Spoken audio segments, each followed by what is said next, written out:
तव्हां सभिनी दोस्तनि खे अॼु के हिन वेबिनार में भलीकार ऐं टॉपिक तव्हांखे में कन्वे करे छॾी हुई मैसेजिंग जे थ्रू त अॼु को वेबिनार असांजो जी टॉपिक आहे इलेक्ट्रिकल पावर सिस्टम ग्राउंडिंग ऐं हिनजी केतिरी इंपॉर्टेंस आहे त असां हुनजे बारे में डिस्कस कंदासीं त जीअं तव्हांखे जेके हिन जा की कॉन्सेप्ट जेके आहिनि सो सम्झ में अचनि सो ऑब्जेक्टिव असांजे अॼु के वेबिनार जो हीअ आहे त असां कोशिशि कंदासीं to understand the basics of power system grounding and the theory behind it त पावर सिस्टम ग्राउंडिंग जे पुठियां जेके बुनियादी कॉन्सेप्ट्स आहिनि उहे कहिड़ा आहिनि ऐं उनजे पुठियां जेको इलेक्ट्रिकल थ्योरी आहे उहा थ्योरी कहिड़ी आहे ऐं उन थ्योरी मां असांखे कहिड़ी नॉलेज मिले थी इलेक्ट्रिकल पावर सिस्टम ग्राउंडिंग जी सो असांजो सभ खां पहिरियों ऑब्जेक्टिव इहो आहे त हिनखे सम्झण जी कोशिशि कंदासीं ऐं उन खां पोइ असां गॾो गॾु इहो वरी हाईलाइट कंदासीं आख़िर में त पावर सिस्टम ग्राउंडिंग में जेको हाई रेजिस्टेंस ग्राउंडिंग सिस्टम हूंदो आहे हिन जो डिफरेंट टाइप्स असां डिस्कस कंदासीं ऑब्वियसली ऐं पोइ इहो ॾिसंदासीं त हिन में जेको रेजिस्टेंस ग्राउंडिंग सिस्टम हूंदो आहे उनजी इंपॉर्टेंस कहिड़ी आहे ऐं असां छो यूज़ कंदा आहियूं सो हिनखे असां शॉर्ट फॉर्म में HRG बि चवंदा आहियूं ऐं जॾहिं असां न्यूट्रल ग्राउंडिंग कंदा आहियूं त हुनखे असां NGR बि चवंदा आहियूं न्यूट्रल ग्राउंडिंग रेजिस्टर सिस्टम ऐं उनजे लाइ असांजी जेका वेबिनार आहे उहो अलॻि वेबिनार हूंदो सुभाणे असां उन ते वरी वधीक डिस्कस कंदासीं छो त टॉपिक काफ़ी उहा लेंदी आहे तंहिं करे उनखे वरी असां सुभाणे सम्झण जी कोशिशि कंदासीं त NGR छा हूंदो आहे सो अॼु ई असां बेसिकली ही शयूं कवर कंदासीं त जीअं तव्हांखे बुनियादी तौर ते पावर सिस्टम जे ग्राउंडिंग जे बारे में तव्हांखे आइडिया थींदो त ग्राउंडिंग असां छो कंदा आहियूं हुनजी इंपॉर्टेंस कहिड़ी आहे सो टॉपिक्स जेके आहिनि असांजे जेके वेबिनार जूं इन ॿिनि शयुनि खे सम्झण जे लाइ जेका ऑब्जेक्टिव्स हुआ असांजा उनखे सम्झण लाइ असां जेके टॉपिक्स अॼु डिस्कस कंदासीं उहे उन में सभ खां पहिरियों त असां ओवरव्यू कंदासीं इलेक्ट्रिकल फेल्यूअर्स जो त इलेक्ट्रिकल फेल्यूअर्स कंहिं पावर सिस्टम में जेके थींदा आहिनि उहे कीअं वाक़ई थींदा आहिनि उनजा मोड्स कहिड़ा आहिनि यानी कहिड़े तरीक़े सां इलेक्ट्रिकल फेल्यूअर थींदो आहे इलेक्ट्रिकल फेल्यूअर जे टाइप्स खे डिस्कस कोन कंदासीं उहो असांजे प्रोटेक्शन सिस्टम्स जिते जॾहिं असां अॻिते हली वेबिनार्स कंदासीं त उनजो इलेक्ट्रिकल फॉल्ट्स जो टाइप्स उते डिस्कस कंदासीं हिते असां सिर्फ़ु ओवरव्यू कंदासीं माना हिकिड़ो जो वॾे तौर ते मथां जे तौर ते जाइज़ो वठंदासीं त इलेक्ट्रिकल फेल्यूअर्स कहिड़े क़िस्म जा कीअं थींदा आहिनि ऐं उन्हनि फेल्यूअर्स जे करे जेको पावर सिस्टम प्रोटेक्शन हूंदी आहे उनजी रिक्वायरमेंट्स कहिड़ियूं हूंदियूं आहिनि यानी उनजूं बुनियादी रिक्वायरमेंट्स त उनखे सम्झण जी कोशिशि कंदासीं त जीअं असांखे ओवरऑल पिक्चर क्लियर थी वञे पोइ जीअं असां अॻिते वधूं सो नेक्स्ट टॉपिक खे इनखे सम्झण खां पोइ वरी असांजी हूंदी त असां रिव्यू कंदासीं त पावर सिस्टम जी जेका कॉन्फ़िगरेशन आहे with respect to grounding system यानी ग्राउंडिंग सिस्टम जे हवाले सां कंहिं बि पावर सिस्टम जी कॉन्फ़िगरेशन कहिड़ी थींदी आहे त उनखे रिव्यू कंदासीं ऐं उन खां पोइ वरी असां इहो डिस्कस कंदासीं different types of grounding system जॾहिं इहो असां इंपॉर्टेंस जी असांखे ख़बर पइजी त छो कंदा आहियूं पोइ उन खां पोइ ॾिसंदासीं ग्राउंडिंग सिस्टम जा कहिड़ा डिफरेंट टाइप्स आहिनि ऐं उन्हनि टाइप्स में कहिड़ो ग्राउंडिंग सिस्टम जेको वधीक इफेक्टिव आहे यानी मौसर आहे कारगर आहे ऐं वधीक प्रोटेक्टिव आहे त उन्हनि जे बारे में असां डिस्कस कंदासीं ऐं उन खां पोइ हीअ असां सम्झण जी कोशिशि कंदासीं त हाई रेजिस्टेंस ग्राउंडिंग सिस्टम जेको हूंदो आहे उनखे असां कंपेयर कंदासीं सॉलिडली ग्राउंडेड सिस्टम्स त हिन ॿिनि सिस्टम्स में हिनखे कंपेयर कंदासीं त जीअं असांखे वधीक क्लियर थींदो त कहिड़ो सिस्टम कहिड़ी सेटिंग्स में वधीक इफेक्टिव हूंदो आहे ऐं उहो उते हुजे सो हीअ आइडियाज़ तमामु इंपॉर्टेंट आहिनि ग्राउंडिंग सिस्टम खे सम्झण जे लाइ हिन में असां का टेक्निकल थ्योरी या कोई इक्वेशन्स ड्राइव कोन कंदासीं असां सिर्फ़ु हुनजी जेके की कॉन्सेप्ट्स आहिनि उनखे सम्झण जी कोशिशि कंदासीं जीअं तव्हांखे पूरी पिक्चर क्लियर थी वञे पावर सिस्टम ऑपरेट कीअं कंदो आहे ऐं हुन में ग्राउंडिंग सिस्टम जी कहिड़ी इंपॉर्टेंस आहे सो सभ खां पहिरीं हाणे असां इहो ॾिसूं त इलेक्ट्रिकल फेल्यूअर्स जेके आहिनि उन्हनि जा कहिड़ा मोड्स आहिनि यानी कहिड़े तरीक़े सां को बि फेल्यूअर थींदो आहे त हुन में इलेक्ट्रिकल फेल्यूअर्स जेके आहिनि सो हिते मूं हाईलाइट कया आहिनि कैपिटल लेटर्स में त जीअं तव्हांखे क्लियर थिए त इलेक्ट्रिकल फेल्यूअर्स कंहिं केतिरा ई तरीक़ा हूंदा आहिनि मुख़्तलिफ़ तरीक़नि सां पर जेके मेजर फेल्यूअर्स मेजर टाइप्स आहिनि या मोड्स ऑफ फेल्यूअर्स उहे इहे हूंदा आहिनि या त इंसुलेशन फेल थी वञे कंहिं सिस्टम जी या वरी उते हिकु आर्क फ्लैश थी वञे जेका एयर ॿिनि कंडक्टर्स जे विच में आयोनाइज़ थी वञे मॉइस्ट यानी घिम वधी वञे या ॿियूं कंडीशन्स अहिड़ियूं या स्मोक जे करे जो गैप आहे ॿिनि कंडक्टर्स जे विच में या हिकिड़े कंडक्टर ऐं ग्राउंड जे विच में उहो कंप्रोमाइज़ थी वञे ऐं उते आर्क फ्लैश थी वञे त ॿियो इहो रीज़न हूंदो आहे ऐं इहा आर्क फ्लैश ख़ासि तौर ते थींदी आहे ओवर वोल्टेजिस ऐं ओवर करंट्स जे करे थींदी आहे त जेकॾहिं वोल्टेज वधी वञे ऐं ॿिनि कंडक्टर्स जे विच में जो गैप हूंदो आहे उन गैप जे हिसाब सां हूंदी आहे वोल्टेज लेवल। उहा जेकॾहिं voltage for some reason lightning जे करे या ॿियनि सबबनि जे करे उहा वोल्टेज जी लेवल वधी वञे त उन जे विच में आर्क फ्लैश थींदो आहे। सो आर्क फ्लैश जे करे फेल्यूर्स थींदा आहिनि। ॿी वरी हूंदी आहे डर्टी इन्वायरमेंट, जीअं मूं तव्हांखे ॿुधायो त डर्टी इन्वायरमेंट में डिफरेंट क़िस्म जूं फैक्ट्रीज़ हूंदियूं आहिनि। जेकॾहिं तव्हां केमिकल फैक्ट्री में वेंदो त केमिकल फ्यूम्स हूंदा आहिनि, हुनजो धुओं हूंदो आहे। स्टील मिल में तव्हां वेंदो त अलॻि क़िस्म जो जेको मेटल पार्टिकल्स हूंदा आहिनि, तमामु टाइनी, जीअं डस्ट हूंदी आहे उन्हनि मेटल पार्टिकल्स उहे हवा में फ्लो कंदा, जेकर उनखे फिल्टर न कजे ऐं इलेक्ट्रिकल रूम में उन्हनि जो पैसेज हुजे त उनजे करे शॉर्ट सर्किट थी सघे थो। सो या डर्टी इन्वायरमेंट हुन में, या जीअं मूं तव्हां केमिकल फ्यूम्स जो ॿुधायो, ऐं कुझु आयोनाइज़्ड गैसिस हूंदियूं आहिनि त उन्हनि जे जेकॾहिं कमरे में हुनखे उन गैसिस खे न रोकियो वञे इलेक्ट्रिकल रूम में त इलेक्ट्रिकल इक्विपमेंट जे करे उन में आर्किंग थी सघे थी। ऐं इहो ख़ासि तौर ते ऑयल इंडस्ट्री में हूंदो आहे या गैस इंडस्ट्री में हूंदो आहे। उते इवन जेको मोबाइल फ़ोन आहे उहा मोबाइल फ़ोन बंदि खणी वञण जी मना हूंदी आहे। उन लाइ बाक़ाइदा हिकिड़े हुनखे चवंदा आहिनि इंट्रिंसिकली सेफ, हुनजो हिकिड़ो प्रोटेक्टिव कवर हूंदो आहे, स्पेशल क़िस्म जो सेल फोन हूंदो आहे जेको उते अंदरि खणी वञिबो आहे, छो त जीअं हुन में चार्जिंग वग़ैरह जे करे स्पार्क वग़ैरह न थी सघे। सो इहे डर्टी इन्वायरमेंट्स उनजे करे इलेक्ट्रिकल फेल्यूर्स जी पॉसिबिलिटी हूंदी आहे। ऐं ॿियो लास्टली हूंदो आहे पुअर मेंटेनेंस। ऐं पुअर मेंटेनेंस में वरी को लूज़ कनेक्शन आहे या डर्टी कनेक्शन थी विया आहिनि, कार्बन जे मथां ॼमी आहे, उहा हुननि जी रेगुलरली या पीरियडिक मेंटेनेंस नथी थिए इलेक्ट्रिकल इक्विपमेंट जी, त उनजे करे बि इहे फेल्यूर्स थींदा आहिनि। सो इंसुलेशन फेल्यूर में, हिननि सभिनी फेल्यूर्स में जेको इंसुलेशन फेल्यूर आहे इहो स्पेशली जीअं केबल सिस्टम आहे हुनजी इंसुलेशन डिज़ाइन थियल हूंदी आहे। ऐं इंसुलेशन या मोटर जी वाइंडिंग आहे त हुनजी बि इंसुलेशन हूंदी आहे। ऐं इंसुलेशन जेका हूंदी आहे उहा डिज़ाइन हूंदी आहे बेस्ड ऑन थर्मल एनर्जी, माना केतिरी हीट उहा बर्दाश्त करे सघे थी, उन खां पोइ आस्ते आस्ते डिसइंटीग्रेट थींदी आहे। सो इहो इंसुलेशन फेल्यूर हिकिड़ो थर्मल जे करे थींदो आहे। ऐं थर्मल माना हीट प्रोड्यूस थींदी आहे, ओवरलोड जे करे थींदी आहे, ऐं उनजे करे इहा इंसुलेशन फेल थी सघे थी। इंसुलेशन फेल्यूर वोल्टेज स्पाइक्स जे करे थींदो आहे। यानी को पावर सिस्टम में ट्रांजिएंट्स हुजनि ऐं वोल्टेज ओचितो मथे वधी वञे वरी घटिजी वञे, ऐं इहे वोल्टेज स्पाइक्स काफ़ी रीज़न्स जे करे थींदा आहिनि। हिकिड़ो त लाइटनिंग थी वञे, उन लाइटनिंग जे करे जॾहिं खिवण लॻंदी आहे त उनजे करे वोल्टेज स्पाइक्स थींदा आहिनि। ॿियो वरी स्पाइक्स थींदा आहिनि स्विचिंग, उनखे चइबो आहे स्विचिंग ट्रांजिएंट्स। स्विचिंग ट्रांजिएंट्स जो मतिलबु आहे त जेकॾहिं को हैवी तव्हां लोड ओचितो स्टार्ट कयो या हैवी लोड ओचितो कट ऑफ कयो त उनजे करे पावर सिस्टम में इहे वोल्टेज स्पाइक्स थींदा आहिनि। जीअं तव्हां कंहिं तलाव में मिसाल जीअं असां का पथरी उछलायूं त ओचितो हिन में पथरी उछलाइण सां ई वरी स्प्लैश थींदो आहे, हिकिड़ो पाणी जो स्प्लैश थींदो आहे, ॿियूं वेव्स जेके आहिनि उहे अॻिते ट्रेवल कंदियूं आहिनि। सो वोल्टेज स्पाइक्स बि ईअं थींदा आहिनि। त ओचितो हैवी लोड अची वियो या हैवी स्विचिंग थी वई, हैवी लोड मोटर तव्हां स्टार्ट कयो। ऐं सिंपल एग्जाम्पल आहे, तव्हां जेकॾहिं घर में सिंगल फेज़ तव्हां मोटर इस्तेमालु कयो था, पंप इस्तेमालु कयो था, जीअं स्टार्ट करण वक़्तु तव्हां ॾिसो त पूरी जेका लाइटिंग आहे त घर जी उहे फिल्टर करणु शुरू कंदियूं आहिनि टेम्परेरी, यानी 2-3 सेकंड जे लाइ। त इहो इनजे करे जो तमामु हैवी करंट हुन मां ड्रा कंदो आहे, वोल्टेज ड्रॉप थींदी आहे ऐं उहा उनजे करे तव्हांखे फिल्टर नज़र ईंदो। त इहे वोल्टेज स्पाइक्स थींदा आहिनि स्विचिंग इनखे चइबो आहे स्विचिंग ट्रांजिएंट्स। ऐं ट्रांजिएंट चइबो आहे मोमेंटरी कंडीशन, जेका तमामु ब्रीफ पीरियड जे लाइ हुजे, उनखे चइबो आहे ट्रांजिएंट मूवमेंट। ऐं ट्रांजिएंट इवेंट इनजे करे चइबो आहे उहा जेका इवेंट थिए उन वक़्तु थोरे वक़्त जे लाइ, मामूली वक़्त जे लाइ, उहो माइक्रो सेकेंड्स में, मिली सेकेंड्स में थी सघे थी, माइक्रो सेकेंड्स में थी सघे थी। उहो डिपेंड थो करे फ्रीक्वेंसी जे हिसाब सां त केतिरी ड्यूरेशन जी उहा ट्रांजिएंट लास्ट करे थी, केतिरी देर ताईं। त उनखे उन्हनि ट्रांजिएंट्स जे करे इहे स्पाइक्स थींदा आहिनि। ऐं साॻे नमूने सां ओवर करंट बि ईअं हूंदो आहे। ओवर करंट शॉर्ट सर्किट जे करे बि थी सघे थो। ओचितो को पखी आहे सपोज़ कयो कंहिं तार सां टकराइजे थो त उनजे करे बि over current condition shortly momentarily थी सघे थी। या को तूफ़ान थो लॻे, उन में वायरूं पाण में टकराइजी थी वञनि, जंहिंजे करे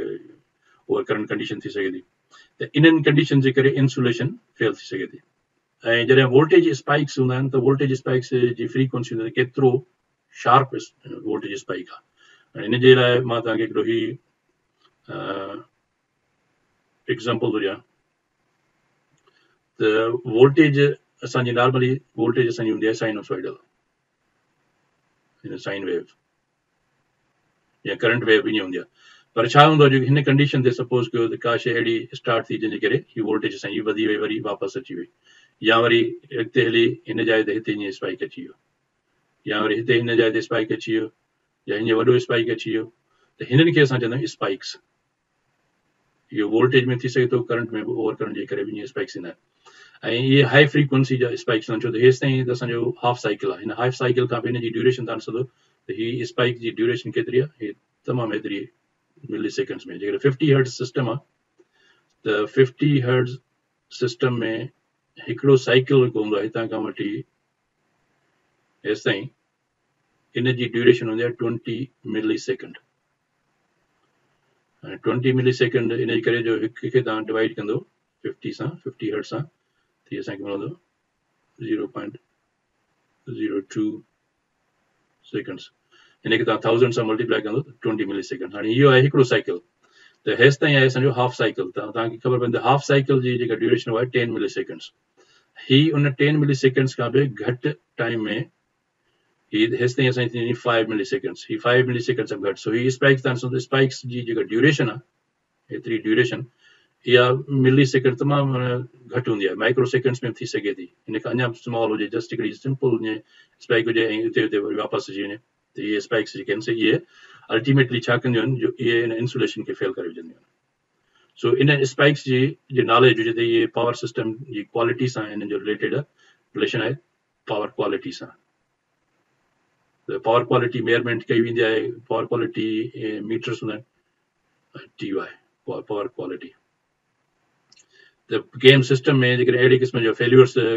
कंटिन्यूस थींदा रहनि था ऐं का ख़बर कोन थी पए त फेल्यूर्स छो था थियनि, त उते हुन पावर सिस्टम जी क्वालिटी खे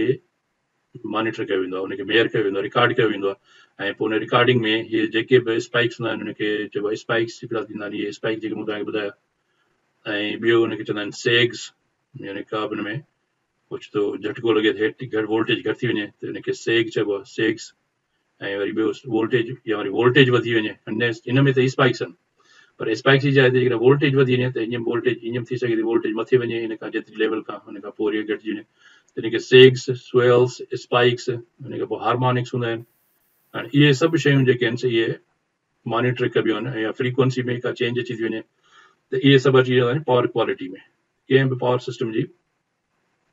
पावर क्वालिटी खे मॉनिटर कबो आहे, इन सबबि हुन में केतिरो पावर जेको आहे सो क्लीन पावर हुजे या हुन में अहिड़ी क़िस्म जी गड़बड़ आहे त जीअं हुनखे आइडेंटिफाई करे, हुनखे एनालाइज़ करे, हुनखे रिज़ॉल्व करे। सो इहे डिफरेंट असांजा असल में फेल्यूर्स हूंदा आहिनि, ऐं इन्हनि फेल्यूर्स जे करे स्पाइक्स जे करे इंसुलेशन वोल्टेज स्पाइक्स जे करे क्विकली फेल थींदी आहे, पर थर्मल जेको इफेक्ट हूंदो आहे उहो it's a long process, long duration process हूंदो आहे। का बि शइ ओवर हीट थी आस्ते आस्ते डैमेज थी, यकदमि डैमेज कोन थींदी आहे, त over the period of time. त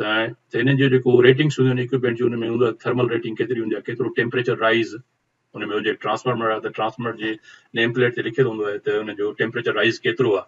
जेकॾहिं फुल लोड खणे थो ऐं एम्बियंट टेम्परेचर जे हिसाब सां हूंदो आहे टेम्परेचर राइज़। त जेकॾहिं ॿाहिरियों टेम्परेचर फर्ज़ कयो त हिकिड़ो स्टैंडर्ड रखिजे 40 डिग्री सेल्सियस,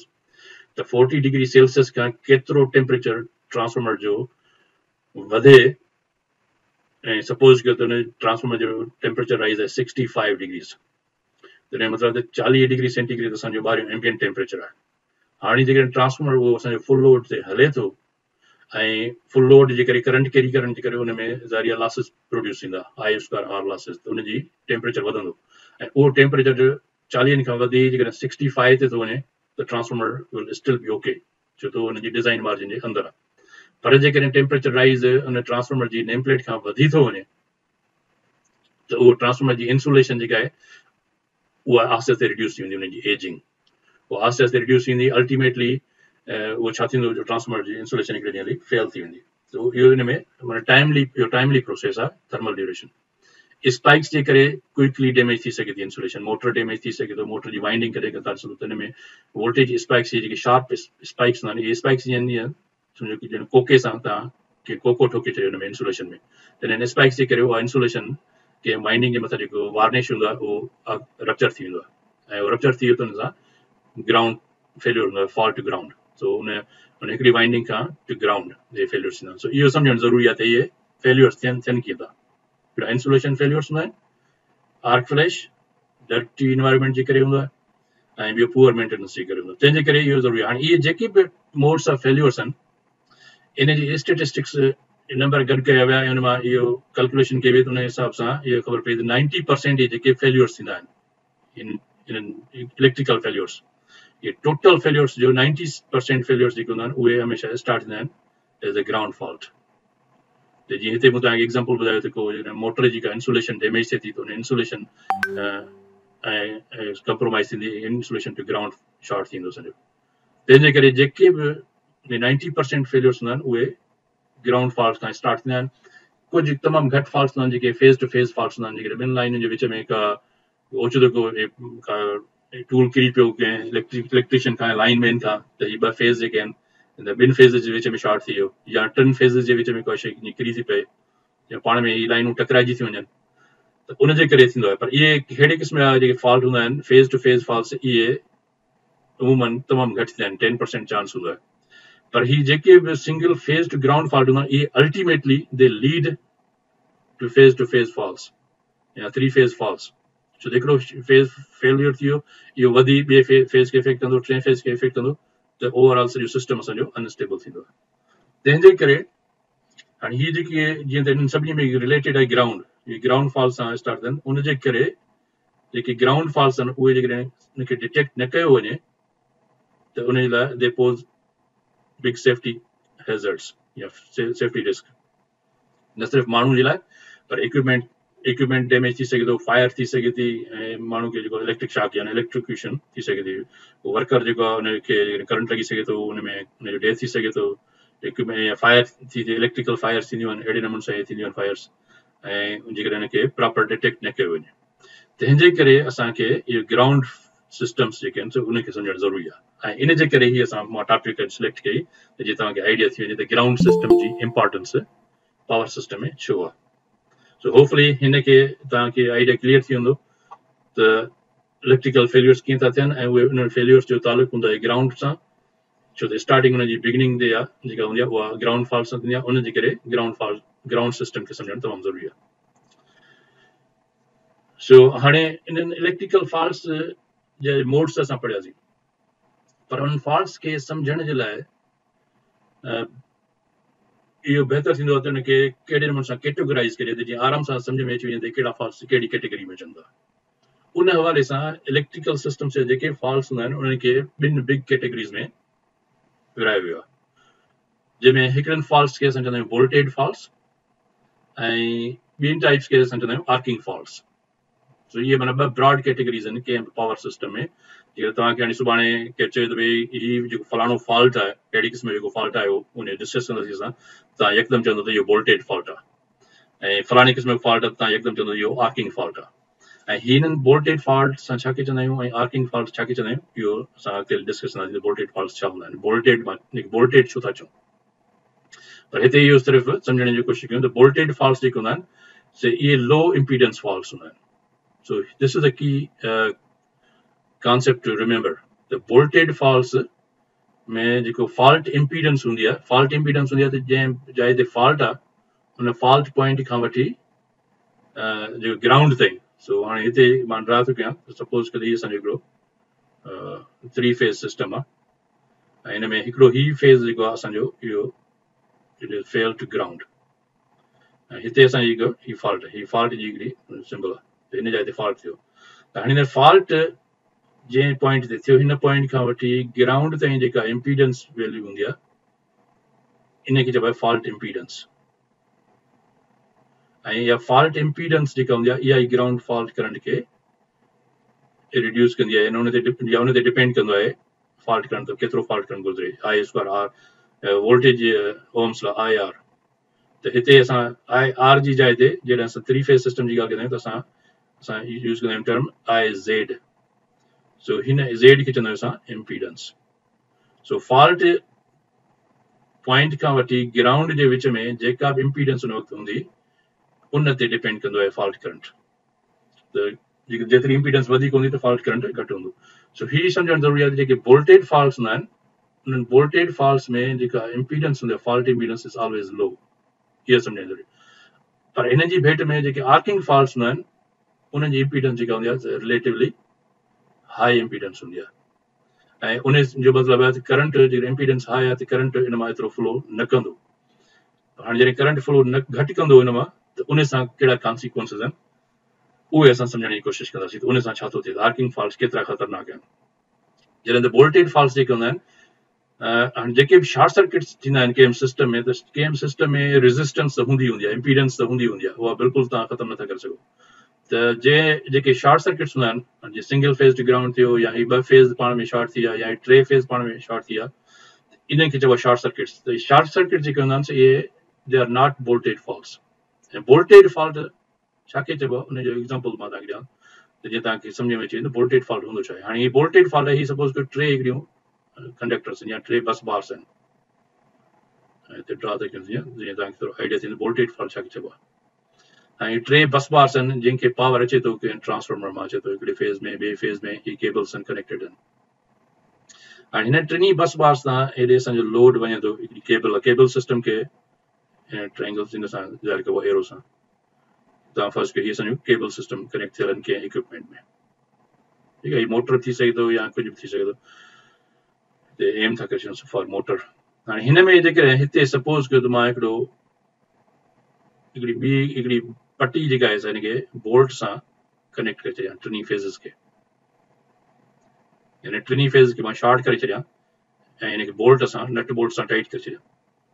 हाणे जेकॾहिं मां हिते पावर सप्लाई खे ऑन कयां त उन वक़्त में जेतिरो ही शॉर्ट सर्किट थींदो ऐं हाणे ही जेको शॉर्ट सर्किट थींदो हिनजी सभ खां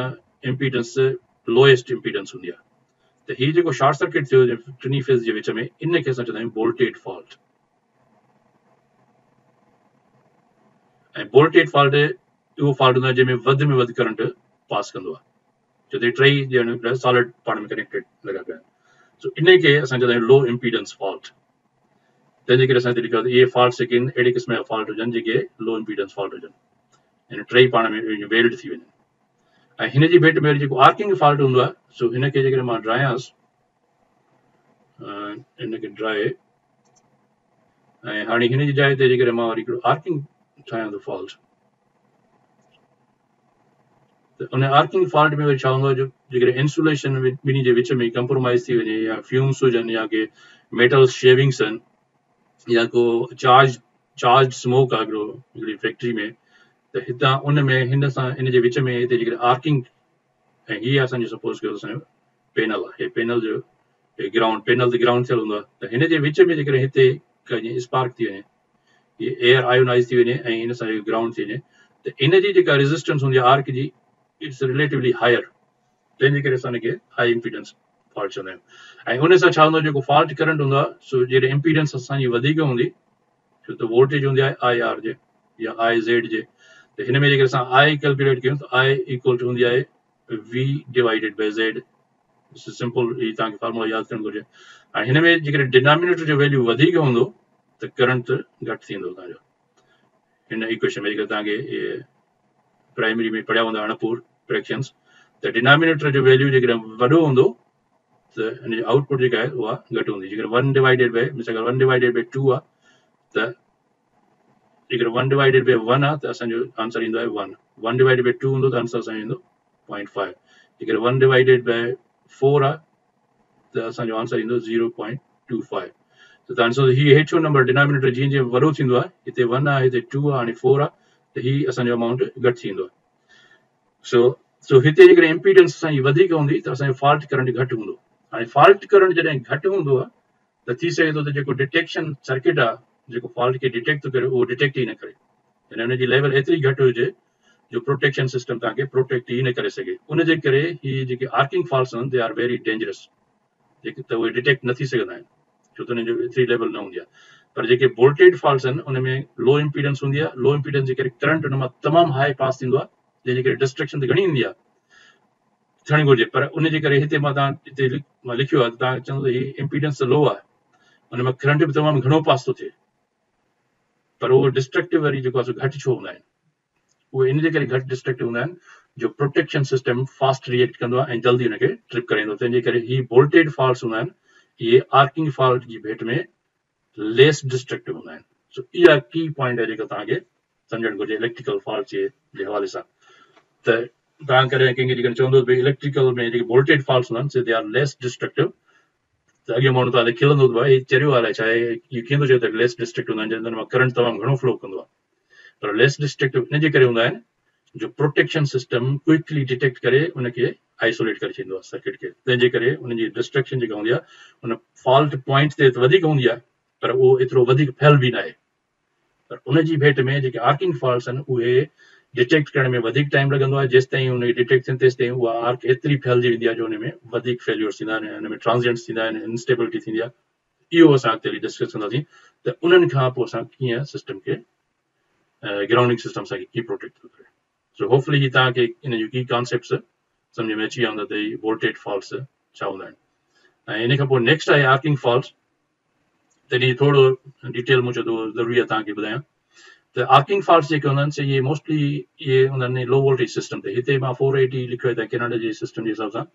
असां वटि पाकिस्तान में हूंदा 380 सिस्टम जेके असां चवंदा आहियूं 440 बि चवंदा आहिनि पर एक्चुअली इहो हूंदा जेकॾहिं 220 आहे सिस्टम त 220 खे तव्हां जेकॾहिं मल्टीप्लाई कंदो 1.732 सां यानी स्क्वायर रूट 3 सां हीअ आहे असांजो स्क्वायर रूट 3 इनखे 220 सां तव्हां मल्टीप्लाई कंदो त U will get 380 volt and he हूंदो आहे फेज़ टू फेज़ ऐं 3 सिंगल फेज़ जेको हूंदो आहे इहो हूंदो आहे फेज़ टू ग्राउंड 220 वोल्ट्स सो पाकिस्तान में इहो 380 वोल्ट्स हूंदो आहे सो इन सिस्टम में मोस्टली आर्किंग फॉल्ट्स जेके हूंदा आहिनि इन सिस्टम में घणा अकर थींदा आहिनि ऐं इहे फॉल्ट्स जेके आर्किंग हूंदा आहिनि जॾहिं आर्क थींदी आहे जीअं मूं तव्हांखे ॿुधायो त ॿिनि कंडक्टर्स या जे विच में थींदी आहे आर्क या हिकिड़े कंडक्टर ऐं ग्राउंड जे विच में ही सपोज़ असांजो ग्राउंड सिस्टम आहे त हिन खां हिते हिन जे विच में हिते आर्किंग थी सघे थी हीअ आर्किंग फॉल्ट हिते थी सघे थो त इहो जेको हूंदो आहे इहो हाफ साइकिल जे अंदरि मोस्टली एक्सटिंग्विश थींदी आहे हाफ साइकिल जे करे इन जे करे एक्सटिंग्विश थींदी आहे त हीउ करंट जॾहिं अञा फ्लो थींदो आहे त करंट तव्हांजे मथे वधे थो हिन जाइ ते फर्स्ट आर्किंग थी वई आहे हिन जाइ ते असांजी आर्किंग थी वई हिते तमामु आर्किंग थी पर हीअ वरी करंट जीअं ज़ीरो ते पहुचंदो आहे त हिन जाइ ते करंट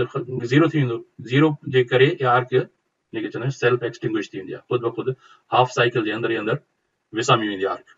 पर कॾहिं कॾहिं वरी के आर्क अहिड़ियूं हूंदियूं आहिनि जो कंहिं सबब जे करे उहा आर्किंग बार बार थींदी रहंदी आहे उनखे चइबो आहे सस्टेन्ड आर्क यानी जेका सस्टेन करे बार बार थिए ऐं एवरी हाफ साइकिल ते विसामी थो वञे पर वरी ॿीहर स्ट्राइक करे विसामी वञे हिन जाइ ते वरी ॿीहर स्ट्राइक करे वरी विसामी वञे वरी ॿीहर स्ट्राइक करे उनखे चइबो आहे सस्टेन्ड आर्क्स ऐं सस्टेन्ड आर्क्स जेके हूंदा आहिनि वॾियूं ख़तरनाक हूंदियूं आहिनि छो त इहे रिपीट थींदियूं आहिनि एवरी हाफ साइकिल खां पोइ ऐं उनजी रिपीटेशन जे करे छा थींदो आहे जो जीअं मूं तव्हांखे ॿुधायो त तव्हां तलाउ में का पथरी उछलायो त हुन में रिपल्स तमामु घणियूं थींदियूं आहिनि बार बार तव्हां पथरी उछलाईंदा रहो त हुन में जेको रिपल्स थींदियूं आहिनि तलाउ में उहे वधंदियूं वेंदियूं आहिनि उहे रिपल्स तमामु वधंदियूं वेंदियूं त इट विल काज़ मोर डैमेज ऐं इन्हनि जे करे छा थींदो आहे जो हिन में सॼो सिस्टम जेको अनस्टेबल थींदो आहे ट्रांजिएंट स्टेबिलिटी प्रॉब्लम्स थींदा आहिनि उनजे करे इहो सम्झणु ज़रूरी आहे आर्किंग फॉल्ट कीअं सेल्फ एक्सटिंग्विश थींदो आहे ऐं जेकॾहिं थींदो आहे त हाफ साइकिल में एक्सटिंग्विश थींदो आहे ख़ुदि ब ख़ुदि उनजे करे उनखे चइबो आहे सेल्फ एक्सटिंग्विशिंग आर्क ऐं उहे सेल्फ एक्सटिंग्विश थींदा आहिनि because of the zero crossing त करंट जॾहिं ज़ीरो पास थींदो त उनजे करे करंट ज़ीरो थींदो उहो विसामींदी आर्क पर थी सघे थो त एतिरी वरी नेगेटिव में एतिरो करंट अचे जो वरी ॿीहर स्ट्राइक करे सो इहो सम्झणु ज़रूरी आहे त कीअं इहे आर्किंग थींदो उनजे करे छा थींदो आहे जो इहे जेके आर्किंग फॉल्ट्स हूंदा आहिनि इहे मोस्टली हूंदा आहिनि लाइन टू ग्राउंड फॉल्ट्स इहो सम्झणु ज़रूरी आहे त आर्किंग फॉल्ट्स जेके हूंदा आहिनि इहे हूंदा आहिनि लाइन टू ग्राउंड फॉल्ट्स पर उनजी जेका ड्यूरेशन हूंदी आहे हाफ साइकिल खां मथे हूंदी आहे ऐं दे प्रोपेगेट ग्राउंड फॉल्ट्स खां अॻिते हली पोइ वरी फेज़ टू फेज़ फॉल्ट्स थींदा आहिनि ऐं इन्हनि फॉल्ट्स खे जेकॾहिं सस्टेन्ड फॉल्ट आहे त असांखे कोशिशि कबी आहे त इनखे विदिन 6 to 30 साइकिल्स जे अंदरि अंदरि उनखे डिटेक्ट करे ऐं उनखे ट्रिप कराइजे जेकॾहिं न कराइबो त पूरो सिस्टम कोलैप्स थी सघे थो ऐं आइडियली कोशिशि इहा कबी आहे त 12 साइकिल्स जे अंदरि अंदरि यानी 12 साइकिल जो मतिलबु आहे टाइम ड्यूरेशन जेको 50 हर्ट्ज सिस्टम आहे उन में वन साइकिल मूं तव्हांखे ॿुधायो त वन साइकिल हूंदो आहे 20 मिली सेकेंड्स जे त जेकॾहिं असां वटि 12 साइकिल्स या 10 साइकिल्स आहिनि जो हिन जो मतिलबु आहे 200 मिली सेकेंड्स जे अंदरि अंदरि कोशिशि कबी आहे त एतिरे टाइम जे अंदरि अंदरि उहो फॉल्ट जेको जिथे फॉल्ट थिए थो जंहिं इक्विपमेंट ते त हिन इक्विपमेंट खे सपोज़ कयो हिते असांजो ब्रेकर लॻियल आहे 3 फेज़ सिस्टम था ठाहियूं ऐं हीअ असांजो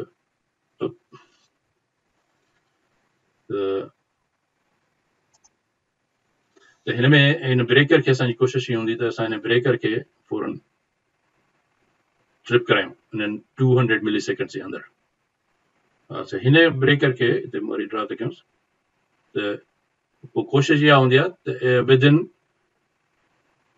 200 मिलीसेकेंड्स जे अंदरि अंदरि इन सर्किट खे असां ओपन कंदा आहियूं त जीअं हेॾे फॉल्ट करंट फ्लो ई न थिए ऐं हीउ सर्किट जेको बाक़ी हेॾे जेको असांजो सिस्टम आहे उहो सॼो सिस्टम असांजो हेल्दी हुजे त इहो सम्झणु ज़रूरी आहे त ॿिनि टाइप्स जा फॉल्ट हूंदा आहिनि हिकिड़ो वोल्टेज फॉल्ट्स ऐं ॿियो आर्किंग फॉल्ट्स ऐं हिन में डेंजरस जेके हूंदा आहिनि वधीक हूंदा आहिनि आर्किंग फॉल्ट्स ऐं उनजे लाइ वरी पोइ डिफरेंट सिस्टम्स आहिनि त उनखे कीअं आर्किंग फॉल्ट्स खे ग्राउंडिंग कहिड़ी क़िस्म जी हुजे जेका इन आर्किंग फॉल्ट्स खे प्रोटेक्ट करे इहो असां अॻिते हली सॼो ऑब्जेक्टिव तव्हांखे सम्झ में ईंदो त इहो ग्राउंडिंग सिस्टम असां छो यूज़ कंदा आहियूं सो हाणे इहे जेके फॉल्ट्स आया फॉल्ट्स से असांजो आइडिया क्लियर थी वियो त मोड्स ऑफ फेल्यूर्स कहिड़ा थींदा आहिनि इलेक्ट्रिकल तव्हांखे ख़बर पइजी थर्मल फेल्यूर्स हूंदा आहिनि इंसुलेशन फेल्यूर्स हूंदा आहिनि एजिंग हूंदी आहे ऐं उनजे करे पुअर मेंटेनेंस हूंदी आहे उनजे करे इहे फॉल्ट्स थींदा आहिनि पर हाणे उन्हनि खां सम्झोसीं त इहा आइडिया थी वियो त भई वोल्टेज फॉल्ट्स कहिड़ा हूंदा आहिनि ऐं ॿिया आर्किंग फॉल्ट्स कहिड़ा हूंदा आहिनि हाणे इन्हनि खां सिस्टम खे प्रोटेक्ट कीअं कजे सो प्रोटेक्शन सिस्टम जो जेको मक़सदु हूंदो आहे जेको ऑब्जेक्टिव हूंदो आहे उहो इहो हूंदो आहे त कंहिं बि फैसिलिटी खे या पर्सनल्स खे असां प्रोटेक्ट कयूं कंहिंखे हिकिड़ो त पर्सनल्स खे माण्हू खे जेको वर्कर आहे या कोई इंजीनियर आहे जेको यूज़ थो करे त उन पर्सन खे प्रोटेक्ट करणो हूंदो आहे ऐं पर्सन जो मतिलबु इहो न आहे त जेको सिर्फ़ु इलेक्ट्रिकल पर्सन आहे उहो जेको कमु थो करे इलेक्ट्रिकल सिस्टम ते उहो पर इन जो मतिलबु यूज़र ऑफ इलेक्ट्रिसिटी यूज़र में असांजे घर जा फैमिली मेंबर्स सभई इलेक्ट्रिसिटी को न को अप्लायंस यूज़ था कनि त उहे यूज़र्स थी विया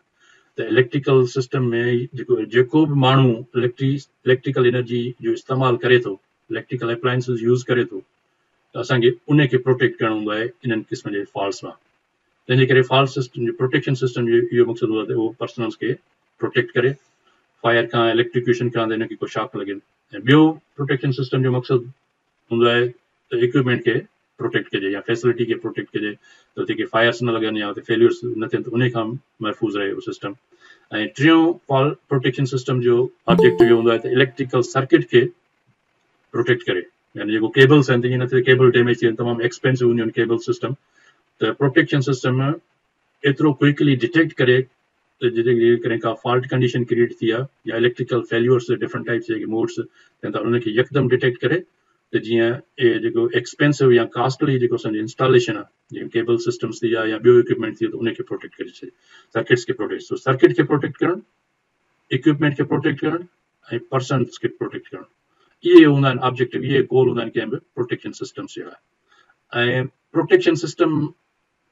जेकॾहिं कमु कंदो आहे त उनखे कमु करण जे लाइ ॿिनि शयुनि जी ज़रूरत हूंदी आहे त प्रोटेक्टिव सिस्टम कहिड़ो बि हुजे हिकिड़ो त उहो कमु करे इट मस्ट वर्क ऐं ईअं न हुजे प्रोटेक्शन सिस्टम लॻियल आहे पर उहो उन कम ई न कयो असांजे लाइ तंहिंजे करे इट मस्ट फस्ट वर्क ऐं ॿियो जेकॾहिं उहो कमु करे त उहो मस्ट वर्क वेरी फास्ट माना रिएक्ट करे तमामु फास्ट सो ही ॿ इम्पोर्टेंस इहे कंसिडरेशन्स हूंदियूं आहिनि जॾहिं को बि सिस्टम डिज़ाइन कबो आहे या प्रोटेक्शन सिस्टम त उन प्रोटेक्शन इंजीनियर या प्रोटेक्शन डिज़ाइनर जेको आहे उन जे ज़हन में ही ॿ ॻाल्हियूं हूंदियूं आहिनि त हिकिड़ो त उनजो प्रोटेक्शन सिस्टम जेको उन डिज़ाइन कयो आहे इहो वाक़ई कमु करे थो ऐं जेकॾहिं कमु करे थो त उहो केतिरो फास्ट आहे वधि में फास्ट हुजे ऐं पोइ डिफरेंट इक्विपमेंट्स खे जी कोऑर्डिनेशन हूंदी आहे त कहिड़ो सर्किट पहिरियों ऑपरेट थिए हुन में टाइम कोऑर्डिनेशन रखी वेंदी आहे त कहिड़ो इक्विपमेंट सभ खां पहिरियों जिथे फॉल्ट थिए त फॉल्ट पॉइंट वारो जेका प्रोटेक्शन आहे उहा सभिनी खां पहिरियों उहा ऑपरेट थिए जेकॾहिं उहा ऑपरेट नथी थिए त उन खां पोइ जेका नेक्स्ट अपस्ट्रीम हूंदी आहे उहा प्रोटेक्ट करे उन खां पोइ वरी अञा अपस्ट्रीम हूंदी आहे त अहिड़े नमूने खे टाइम कोऑर्डिनेशन कबी आहे इहो वरी असां अॻिते हली जॾहिं पावर सिस्टम डिज़ाइनिंग ते वेबिनार कंदासीं त पोइ वरी उन में मां तव्हांखे ॿुधाईंदुसि त इहा कोऑर्डिनेशन कीअं कबी आहे सो हिते सिर्फ़ु इहो सम्झण जे लाइ ज़रूरी आहे त प्रोटेक्शन सिस्टम जो ऑब्जेक्टिव ही हूंदो आहे ऐं उन जे लाइ कंसिडरेशन इहा हूंदी आहे त it must work and it must work very fast ऐं इन्हनि ॿिनि शयुनि खे अचीव करण जे लाइ असां यूज़ कंदा आहियूं grounding system so this is where the grounding system plays a key role ऐं इन जे करे ई मां टॉपिक सिलेक्ट कई हुई जीअं तव्हांखे आइडिया थिए त ग्राउंडिंग सिस्टम जी इंपॉर्टेंस कहिड़ी आहे सो इन जी ग्राउंडिंग सिस्टम जी इंपॉर्टेंस आहे पावर सिस्टम प्रोटेक्शन ऐं प्रोटेक्शन छा जे लाइ protection for the person protection for the equipment and protection for the electrical circuits so इन जे लाइ ग्राउंडिंग सिस्टम तमामु इंपॉर्टेंट आहे ऐं सभ खां वधीक इंपॉर्टेंट आहे पर्सन त असांखे इहो प्रोटेक्ट करणो आहे त भई इंसान जेको आहे इंसान प्रोटेक्ट हुजे सभ खां पहिरियों जेको human life is the most important त ह्यूमन लाइफ खे कीअं इंपॉर्टेंट करे उन जे करे इनबिल्ट अहिड़ियूं शयूं ठाहियूं आहिनि ऐं एजुकेशन ॾिबी आहे त जीअं इलेक्ट्रिकल हैज़र्ड्स खां माण्हू अवेयर हुजे, छो त हर सिस्टम बिल्कुलु फॉल्ट प्रूफ न हूंदो आहे। ऐं इन जे करे असां जेको शुरू में वेबिनार मां रखियो, ॿियो वेबिनार असांजो इलेक्ट्रिकल हैज़र्ड्स जे बारे में, उहो इन जे करे जीअं असां अवेयर हुजूं त असांखे ख़बर हुजे त को बि इक्विपमेंट फेल थी सघे थो। मोबाइल फोन आहे, असां कन ते रखियो त वेठा हूंदा आहियूं, इन में जेके प्रोटेक्शन सिस्टम्स आहिनि उहे डिज़ाइन थियल आहिनि त जेके असांखे प्रोटेक्ट कंदा, पर कॾहिं कॾहिं तव्हां वरी ॾिसो त वरी मिसहेप्स थींदा आहिनि। सो उन खां माण्हू वरी तयारु हुजे, जेकॾहिं ओचितो अहिड़ा जेके अनडिज़ायरेबल ऐं अनएक्सपेक्टेड फेल्यूर्स आहिनि त उनखे कीअं पाण खे प्रोटेक्ट कजे। सो होपफुली ही तव्हांखे सॼो क्लियर थी वेंदो। इन खां पोइ नेक्स्ट हाणे असां चऊं त ग्राउंडिंग सिस्टम पोइ असां चवंदा छा कयूं। सो हाणे ही तव्हांखे सम्झणु ज़रूरी आहे त ग्राउंडिंग सिस्टम असां छा चवंदा आहियूं। ग्राउंडिंग जेका हूंदी आहे उहा ॿिनि क़िस्मनि जी हूंदी आहे। हिकिड़ी हूंदी आहे इक्विपमेंट ग्राउंडिंग ऐं ॿी हूंदी आहे सिस्टम ग्राउंडिंग। सो इहो तव्हांखे सम्झणु घुरिजे। ग्राउंडिंग सिस्टम जे जॾहिं असां ॻाल्हि कंदा आहियूं त पहिरें त इहो सम्झो त ग्राउंडिंग सिस्टम जा जेके टाइप्स कहिड़ा हूंदा आहिनि। सो उहे ॿ सब्जेक्ट आहिनि असल में ग्राउंडिंग, हिकिड़ो हूंदो आहे इक्विपमेंट ग्राउंडिंग ऐं ॿी सिस्टम ग्राउंडिंग। हाणे इन में फ़र्क़ु कहिड़ो आहे? त फ़र्क़ु इहो आहे त इक्विपमेंट ग्राउंडिंग असां उनखे चवंदा आहियूं जेको कनेक्शन हुजे non current carrying metal parts में, यानी हिकिड़ो मोटर आहे या वॉशिंग मशीन आहे त उनजो जेको ॿाहिरियों मेटल बॉडी आहे, या ट्रांसफॉर्मर आहे त ट्रांसफॉर्मर जी जेकी ॿाहिरीं बॉडी आहे मेटल बॉडी, उन मेटल बॉडी मां जंहिंमां करंट नॉर्मल कंडीशन में फ्लो न कंदो आहे उन खे ग्राउंड कयो वञे, उन खे ग्राउंड सोर्स सां कनेक्ट कयो वञे। केबल ट्रेज़ आहिनि जंहिं मथां केबल्स वञनि थियूं पियूं, या जेको मेटल पार्ट आहे या पैनल जे अंदरि के शयूं आहिनि त पैनल ख़ुदि मेटल जो ठहियलु हूंदो आहे, त उन मेटल खे जेकॾहिं असां ग्राउंड सां कनेक्ट कयूं त उन ग्राउंडिंग खे असां चवंदा आहियूं इक्विपमेंट ग्राउंडिंग। या मोटर त मोटर जी बॉडी खे ग्राउंड करे छॾिजे, उनखे चइबो आहे इक्विपमेंट ग्राउंडिंग। ऐं इहो इक्विपमेंट ग्राउंडिंग जेका हूंदी आहे उहा नॉन करंट कैरिंग हूंदी आहे। So this is very important to understand. The equipment grounding is designed for not to carry any current.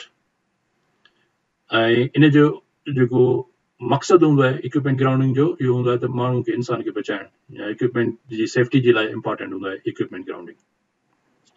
पर इन जी भेट में जेका सिस्टम ग्राउंडिंग हूंदी आहे इहा असां ॼाणे वाणी कंदा आहियूं, इनखे चइबो आहे इंटेंशनल करंट, इंटेंशनल कनेक्शन। ऐं इंटेंशनल कनेक्शन छा जे विच में?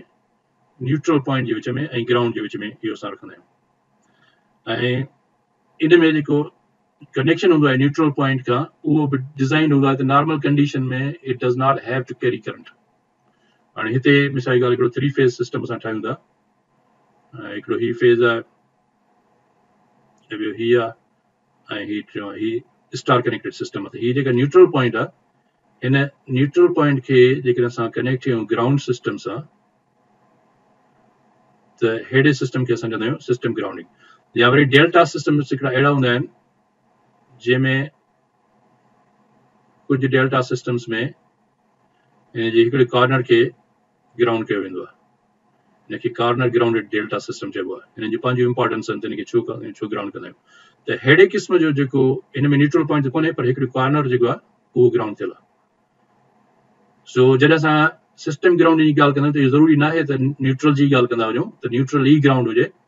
पर न्यूट्रल खां अलावा बि ग्राउंडिंग जा अलॻि सिस्टम्स हूंदा आहिनि, उन्हनि जी पंहिंजी जेका अलॻि रिक्वायरमेंट हूंदी आहे त छो कंदा आहियूं। सो अहिड़े कनेक्शन खे असां चवंदा आहियूं सिस्टम ग्राउंड, जेको असां ॼाणी वाणी इलेक्ट्रिकल सर्किट सां ग्राउंड कंदा आहियूं, इन खे असां चवंदा आहियूं सिस्टम ग्राउंड। ऐं इहो असां छो कंदा आहियूं? इहो असांजो हूंदो आहे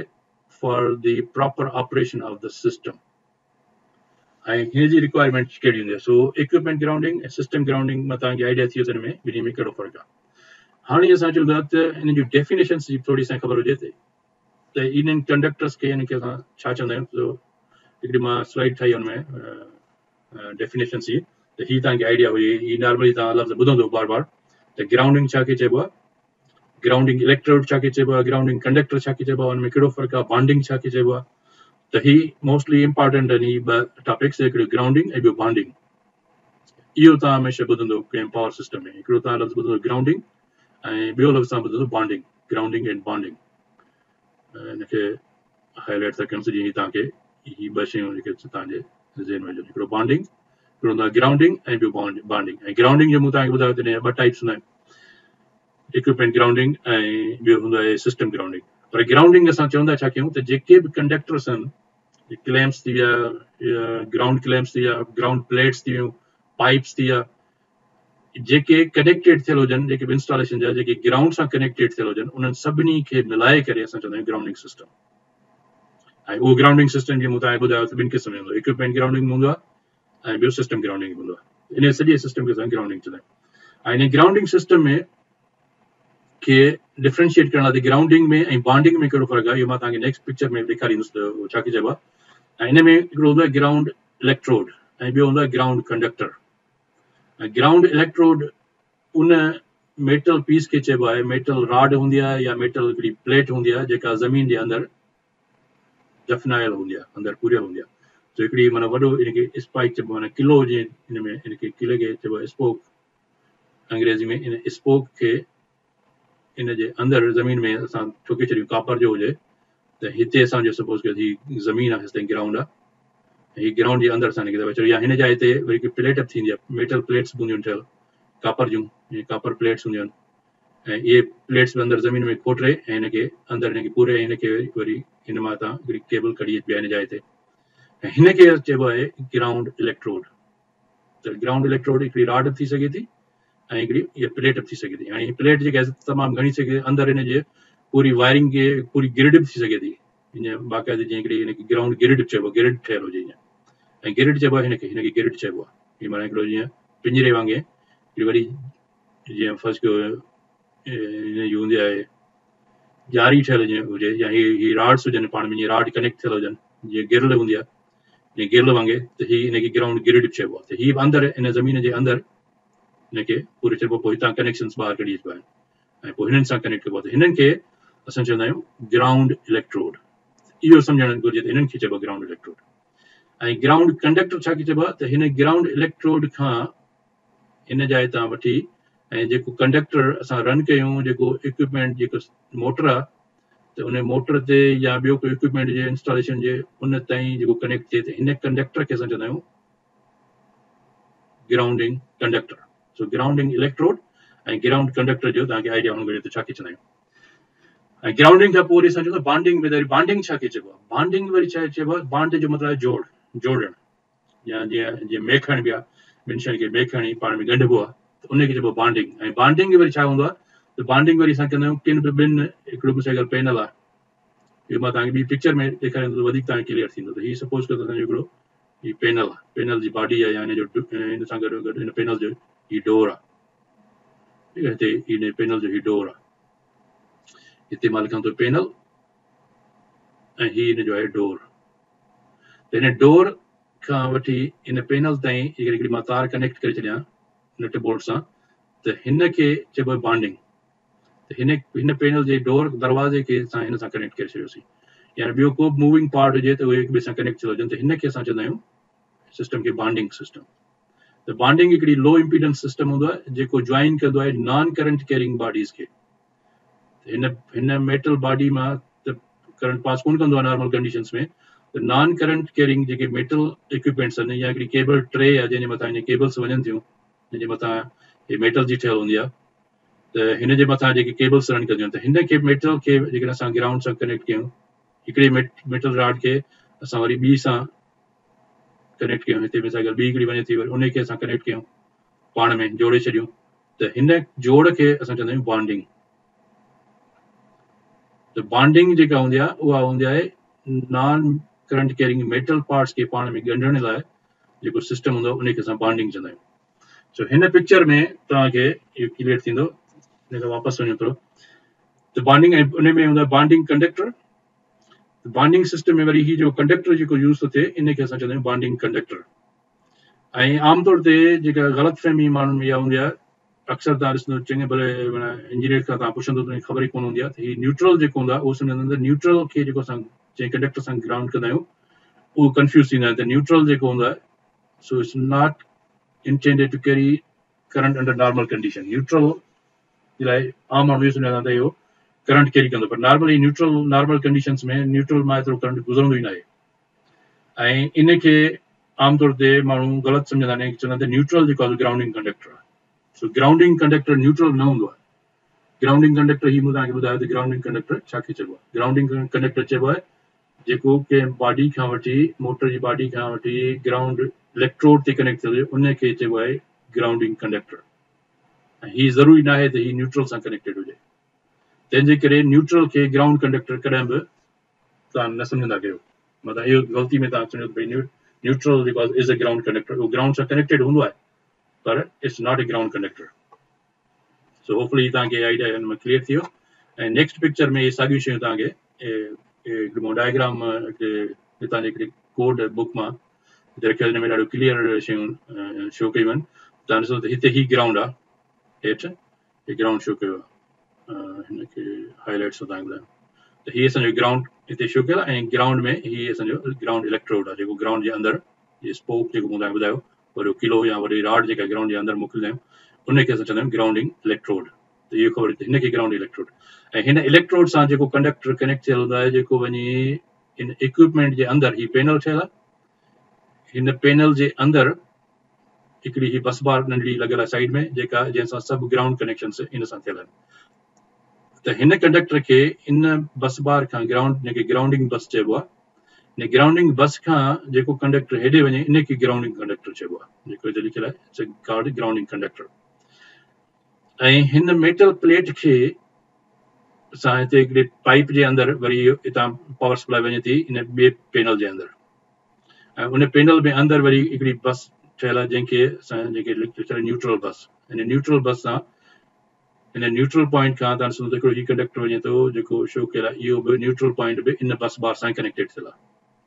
त इन खे असां चवंदा आहियूं न्यूट्रल। ऐं हीउ जेको न्यूट्रल आहे, हालांकि ग्राउंड सां कनेक्टेड आहे, पर ही this is a neutral point, neutral connection. ऐं साॻिए नमूने सां वरी हिते जेको मेटल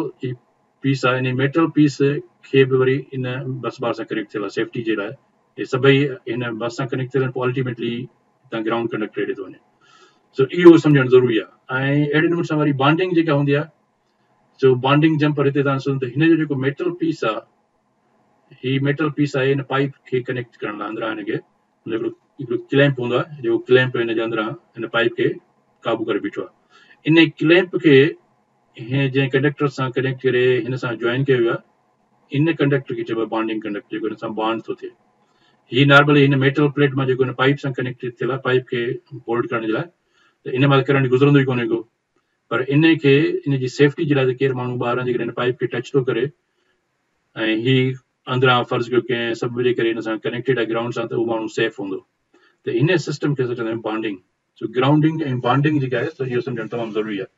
त हिन खे तव्हां वरी रेफर कंदो, तव्हांखे ख़बर पइजी वेंदी त बॉन्डिंग छा खे चइबो आहे, ग्राउंडिंग में कहिड़ो फ़र्क़ु आहे। त ग्राउंडिंग डिज़ाइन थियल हूंदी आहे त लो इम्पीडेंस पाथ प्रोवाइड करे, ऐं ही बॉन्डिंग बि लो इम्पीडेंस पाथ प्रोवाइड कंदी आहे। जेकॾहिं को मेटल या कोई पैनल जेकॾहिं ग्राउंड थी थो वञे फॉर सम रीज़न, अंदरां जेकॾहिं ही को कंडक्टर आहे जो शॉर्ट थी थो वञे ऐं हिन मेटल सां लॻे थो, त उहो मेटल हिन बार सां कनेक्ट थियल अथव, उहा बार वरी सही करंट जो पाथ फ्लो कंदी आहे। तंहिंजे करे इहो सम्झणु तमामु ज़रूरी आहे त हिननि जे विच में जेका रेज़िस्टेंस हूंदी आहे, इहे मॉनिटर कबो आहे त कनेक्शन को कोरोडेट त कोन थी वियो आहे, त ही लो रेज़िस्टेंस पाथ इंश्योर कबी आहे त ही जेकॾहिं ख़ुदा न ख़ास्ता पैनल ही जेकॾहिं शॉर्ट बि थिए, त ही पाथ जेको आहे लो रेज़िस्टेंस पाथ हुजे, त जीअं मैक्सिमम करंट हितां फ्लो करे, जीअं उहो जल्दी में डिटेक्ट करे सघिजे। सो होपफुली तव्हांखे क्लियर थी वेंदो बॉन्डिंग ऐं ग्राउंडिंग जे विच में। ऐं कुझु हाणे फैक्ट्स आहिनि ग्राउंडिंग जे बारे में, ऐं जेके अमूमन माण्हू कंफ्यूज़ हूंदा आहिनि त ग्राउंडिंग सिस्टम में हिन में छा हूंदो आहे। सो ही मां हिकिड़ी लिस्ट तयारु कई आहे त ग्राउंडिंग जूं जेके फैक्ट्स कहिड़ियूं आहिनि। त अर्थ खे असां हमेशह असांजे ज़हन में हूंदो त अर्थ जेका आहे उहो हमेशह गुड कंडक्टर आहे, पर इहो ग़लति आहे। Earth is not always good ground. इहा असां हिकिड़ो फर्ज़ करे वेहंदा आहियूं त अर्थ जेका आहे, फलाणो इक्विपमेंट अर्थ सां कनेक्टेड आहे, त माना असां सेफ आहियूं। या मोटर जी बॉडी जेका अर्थ सां कनेक्ट थियल आहे, तंहिंजे करे आई एम सेफ। पर तव्हां ॾिठो हूंदो त जेके घणा एक्सीडेंट्स थींदा आहिनि, माण्हू थंबे में हथु, हालांकि थंबो जेको आहे इलेक्ट्रिक पोल उहो ग्राउंड सां कनेक्टेड हूंदो आहे, पर पोइ तव्हां ॾिठो हूंदो त केतिरा मिससेफ थींदा आहिनि, माण्हू थंबे खे हथु लाईंदा आहिनि। त उहो मूं तव्हां जेका असां इलेक्ट्रिकल हैज़र्ड्स जी जेकॾहिं तव्हां वेबिनार ॾिठो हूंदो, त उन में मां इहो डिस्कस कयो, हुनखे चइबो टच पोटेंशियल। त उनजे बावजूदि माण्हू अहिड़ा काफ़ी डेथ्स थींदा आहिनि। तंहिंजे करे अर्थ जेको आहे हमेशह गुड ग्राउंड न हूंदो आहे, पर उनजे लाइ हूंदो त हिनखे अर्थ खे मॉनिटर कबो आहे ऐं चेक कबो आहे, कोशिशि कबी आहे त हिनखे कुझु बि पीरियड खां पोइ, साल खां पोइ, 2 सालनि खां पोइ कंहिं बि सिस्टम जी या कंहिं बि इंस्टॉलेशन जी ग्राउंडिंग सिस्टम खे चेक कयो वेंदो आहे त उते वाक़ई अर्थ रेज़िस्टेंस जेका आहे, जेतिरी असांखे मिनिमम रखणी आहे, त उहा आहे या न आहे। ईअं न थिए त को कनेक्शन जेकॾहिं कोरोडेड थी वञे जंहिं स्पोक ते जेको मूं तव्हांखे ॿुधो जेको किलो जेको असां ग्राउंड में लॻाईंदा आहियूं अर्थ वारो, उन जे मथां जेकॾहिं को नट बोल्ट जेके आहिनि जे मथां ज़ंग लॻी विया त उन जे करे उनजी रेज़िस्टेंस वधी वेंदी आहे, त ईअं न थिए त उहो अर्थ सिस्टम तव्हांखे प्रोटेक्ट ई न करे। तंहिंजे करे अर्थ सिस्टम हमेशह इहो तसवर करणु त इहो गुड कंडक्ट ग्राउंड आहे, उहो तसवर असांखे न करणु घुरिजे। असांखे इहो हमेशह चेक करणु घुरिजे हिनखे टाइम टू टाइम। त इलेक्ट्रिकल इंजीनियर खे कंहिं सिस्टम में तव्हां कमु कयो था त तव्हांजो फर्ज़ु आहे त तव्हां इहे सिस्टम्स चेक कंदा रहो त इहे वाक़ई सिस्टम्स जेके आहिनि से रिलायबल आहिनि या न आहिनि। So earthing system is very important to check from time to time. ऐं घरनि में बि जेके इक्विपमेंट हूंदो आहे त असां इहो तसवर करे छॾिबो आहे त घर में हिकिड़ो ग्राउंड कंडक्टर असां प्रोवाइड करे छॾियोसीं, बसि हाणे इहो ग्राउंड सही हूंदो, पर उनजी बार बार हर 6 महीने 12 महीने उनजी चेक करणु घुरिजे त उनजा कनेक्शन्स जेके आहिनि सही आहिनि, टाइट आहिनि, ऐं को लूज़ कनेक्शन त कोन्हे, को हुनजे मथां ज़ंग त न लॻी वियो आहे। जेकर हूंदो त उहो अर्थ पोइ तव्हां इन तस्वर में हूंदो तव्हांखे उहा अर्थ प्रोटेक्ट कंदी, पर उहा अर्थ प्रोटेक्ट तव्हांखे न कंदी आहे। सो इहो तमामु सम्झणु ज़रूरी आहे। ऐं ॿी फैक्ट इहा आहे त हिकिड़ा सिस्टम जेके 60 हर्ट्ज़ ते हूंदा आहिनि उहे ज़रूरी न आहे त हाई फ्रीक्वेंसीज़ ते कमु कनि। सो इहो सम्झणु ज़रूरी आहे, छो त हाई फ्रीक्वेंसी ते इम्पीडेंस लेवल चेंज थींदी आहे। ऐं ॿियो वरी इहो आहे त कॾहिं कॾहिं भई वॾी साइज़ जो कंडक्टर लॻाइजे अर्थिंग जे लाइ त उहो वधीक पाथ प्रोवाइड कंदो, त इहो तस्वर बि ग़लति आहे। छो त कॾहिं कॾहिं वॾो कंडक्टर लॻाइण सां इहो ज़रूरी न आहे त हुन घणो ग्राउंड फॉल्ट फ्लो करे, तंहिंजे करे इहो तस्वर बि न करणु घुरिजे। जेको तव्हां वॾी साइज़ जो कंडक्टर लॻाइण सां तव्हां ग्राउंड तव्हांजो जेको इम्प्रूव थींदो। जेकॾहिं ग्राउंड जी डिज़ाइनिंग तमामु इम्पॉर्टेंट आहे, त हिकिड़ो जेकॾहिं मिसअंडरस्टूड ग्राउंडिंग जेको हूंदो उहो वधीक डेंजरस हूंदो आहे as compare to know ground. तंहिंजे करे जॾहिं ग्राउंडिंग कबी आहे त हर शइ खे, हर एंगल खे कंसिडर कयो वेंदो आहे। ऐं साॻिए नमूने सां सर्किट ब्रेकर्स ऐं फ्यूज़िस जेके आहिनि, हालांकि उहे असां चवंदा भई असांखे उहे प्रोटेक्ट कंदा जेकॾहिं को ग्राउंड फॉल्ट अचे थो, पर उहो ज़रूरी न आहे त ग्राउंड फॉल्ट जे करे सर्किट ब्रेकर ट्रिप थिए या फ्यूज़ ब्लो थी वञे। इहो इन जे करे जो मूं तव्हांखे ॿुधायो त ग्राउंड सिस्टम जेको आहे सो इट्स नॉट रिलायबल। जेकॾहिं कंहिं सबब जे करे ग्राउंड सिस्टम असांजो कंप्रोमाइज़ थी वियो आहे, रेज़िस्टेंस हुनजी वधी वियो आहे या इम्पीडेंस वधी वई आहे, त उन इम्पीडेंस वधण जे करे करंट घटि फ्लो कंदो। उहो करंट थी सघे थो उन फ्यूज़ जी रेटिंग खां घटि हुजे ऐं हीअ फ्यूज़ हुनखे ब्लो ई न करे सघे। तंहिंजे करे इहो बि सम्झणु ज़रूरी आहे त सर्किट ब्रेकर ऐं फ्यूज़िस जेके आहिनि सो ज़रूरी न आहे त तव्हांखे प्रोटेक्ट कनि ग्राउंड फॉल्ट सां, छो त जेकॾहिं ग्राउंड सिस्टम तव्हांजो सही न आहे त they can not protect you. So इहा हिकिड़ी फैक्ट आहे जेका ज़हन में रखणु घुरिजे इंजीनियर खे। ऐं ॿियो वरी ग्राउंड शील्ड्स हूंदियूं आहिनि, उन्हनि ग्राउंडेड शील्ड इहा हूंदी आहे त प्रोटेक्ट कंदी आहे नॉइज़ खे, इलेक्ट्रिकल नॉइज़ खे प्रोटेक्ट करण लाइ। कॾहिं कॾहिं जेकॾहिं उहा शील्डिंग सही कनेक्ट न हूंदी थियल त उनजे करे बि प्रॉब्लम्स थींदा आहिनि। सो उन ग्राउंड शील्ड्स जे लाइ अलॻि हिकिड़ो सम्झो टेक्निकल तव्हां इंफॉर्मेशन वठो त या शील्ड कीअं कबी आहे, केबल्स खे कीअं शील्ड कबो आहे। सो जॾहिं असां केबल सिस्टम्स में पढ़ंदासीं, वेबिनार कंदासीं नेक्स्ट वीक, उन में मां तव्हांखे ॿुधाईंदुसि ग्राउंड शील्ड्स कीअं असां प्रोटेक्ट कंदा आहियूं। ऐं अॼु जो जेको मॉडर्न जेके कंस्ट्रक्शन मेथड्स आहिनि, जंहिंमें तव्हां ॾिठो हूंदो त कंक्रीट यूज़ थिए थी, कंक्रीट में अंदरि सरिया वग़ैरह लॻाईंदा आहिनि, त उनजे करे बि ग्राउंड प्रॉब्लम्स काफ़ी थींदा आहिनि, उनजो इफेक्ट थींदो आहे। सो इहे न्यू कंस्ट्रक्शन मेथड्स में ऐं इन्हनि जो कहिड़ो कहिड़ो इफेक्ट हूंदो आहे, उनजे करे ग्राउंडिंग सिस्टम ते कहिड़ो फ़र्क़ु थो पए, त इहे शयूं ज़हन नशीन हुअणु घुरिजनि त ग्राउंडिंग सिस्टम ते इहे शयूं इफेक्ट कंदियूं। ऐं ॿी आख़िर में आहे त लाइटनिंग प्रोटेक्शन, जेके वॾियूं वॾियूं बिल्डिंग्स जे मथां खिवण खां प्रोटेक्ट कंदा आहिनि, उहा बि जेकॾहिं सही डिज़ाइन न हूंदी त उहा तव्हांखे प्रोटेक्ट ई कोन करे सघंदी लाइटिंग खां। सो इहे शयूं, इहे इफेक्ट्स आहिनि जेके जिन खां तव्हांखे अवेयर हुअणु घुरिजे त ग्राउंडिंग सिस्टम में जो ही इफेक्ट्स आहिनि। ईअं न आहे त तसवर करे वेही रहिजे फ़र्ज़ु करे त हीअ ग्राउंडिंग सिस्टम आहे त हर शइ ग्राउंड थी वई। सो इहो इन खां तव्हां यू मस्ट बी अवेयर। सो इन करे इम्पॉर्टेंट पॉइंट इहो त मूं चयो तव्हांखे आइडिया हुजे, तव्हांखे ख़बर हुजे ग्राउंडिंग सिस्टम जे लाइ तव्हां जीअं बहितर प्रिपेयर्ड हुजो। ऐं हाणे जो दादा ग्राउंड खां पोइ पावर सिस्टम जेको आहे सो पोइ ऑपरेट कीअं कंदो आहे, असांखे ग्राउंडिंग जी बि ख़बर पइजी वई त ग्राउंडिंग ईअं ज़रूरी आहे। त पोइ ॿ मेथड्स आहिनि त पावर सिस्टम्स जेके बि हूंदा आहिनि सो उहे ॿिनि तरीक़नि सां ऑपरेट करे सघनि था। जॾहिं असां ग्राउंडिंग सिस्टम जी था ॻाल्हायूं त ग्राउंडिंग जे हवाले सां हिकिड़ो सिस्टम हूंदो आहे जंहिंखे असां चवंदा आहियूं अनग्राउंडेड सिस्टम, माना जंहिंमें ग्राउंड कनेक्शन हूंदो ई कोन्हे को। टई फेज़ जेके आहिनि से अनग्राउंडेड हूंदा आहिनि, यानी न्यूट्रल पॉइंट ग्राउंडेड न हूंदी आहे। ऐं अहिड़े सिस्टम खे असां चवंदा आहियूं आइसोलेटेड न्यूट्रल या हुनखे चवंदा आहियूं फ्लोटिंग न्यूट्रल। सो ही तव्हां तमामु घणो ॿुधो, जॾहिं असां ड्राइव सिस्टम्स ते वेबिनार कंदासीं त असां हिन जी घणो डिस्कस कंदासीं अनग्राउंडेड सिस्टम। ऐं ख़ासि तौर ते कुझु माइनिंग ते या पुराणा सिस्टम जेके हूंदा सो इहे चवंदा भई अनग्राउंडेड सिस्टम इज़ बेटर। त उन वक़्त में इन सिस्टम खे असां चवंदा आहियूं फ्लोटिंग सिस्टम या न्यूट्रल, फ्लोटिंग न्यूट्रल, या इनखे असां चवंदा आहियूं आइसोलेटेड न्यूट्रल चइबो आहे, छो त हिन में न्यूट्रल पॉइंट जेका हूंदी आहे उहो ग्राउंड सां कनेक्ट न हूंदी आहे, उहो मां तव्हांखे ॾेखारियां थो नेक्स्ट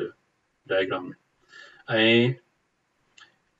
सो हिन में neutral point is not connected to ground. अहिड़े सिस्टम खे असां चवंदा आहियूं अनग्राउंडेड सिस्टम। ऐं ॿियो वरी हूंदो आहे ग्राउंडेड सिस्टम, ऐं ग्राउंडेड सिस्टम में वरी न्यूट्रल ग्राउंडेड हूंदो आहे, या हुनखे असां चवंदा आहियूं अर्थ न्यूट्रल सिस्टम। सो हिनखे असां ग्राउंडेड सिस्टम चवंदा आहियूं, या हिनखे अर्थ न्यूट्रल सिस्टम चइबो आहे। सो इहे तव्हां लफ़्ज़ ॿुधंदो, अर्थ न्यूट्रल। सो जॾहिं बि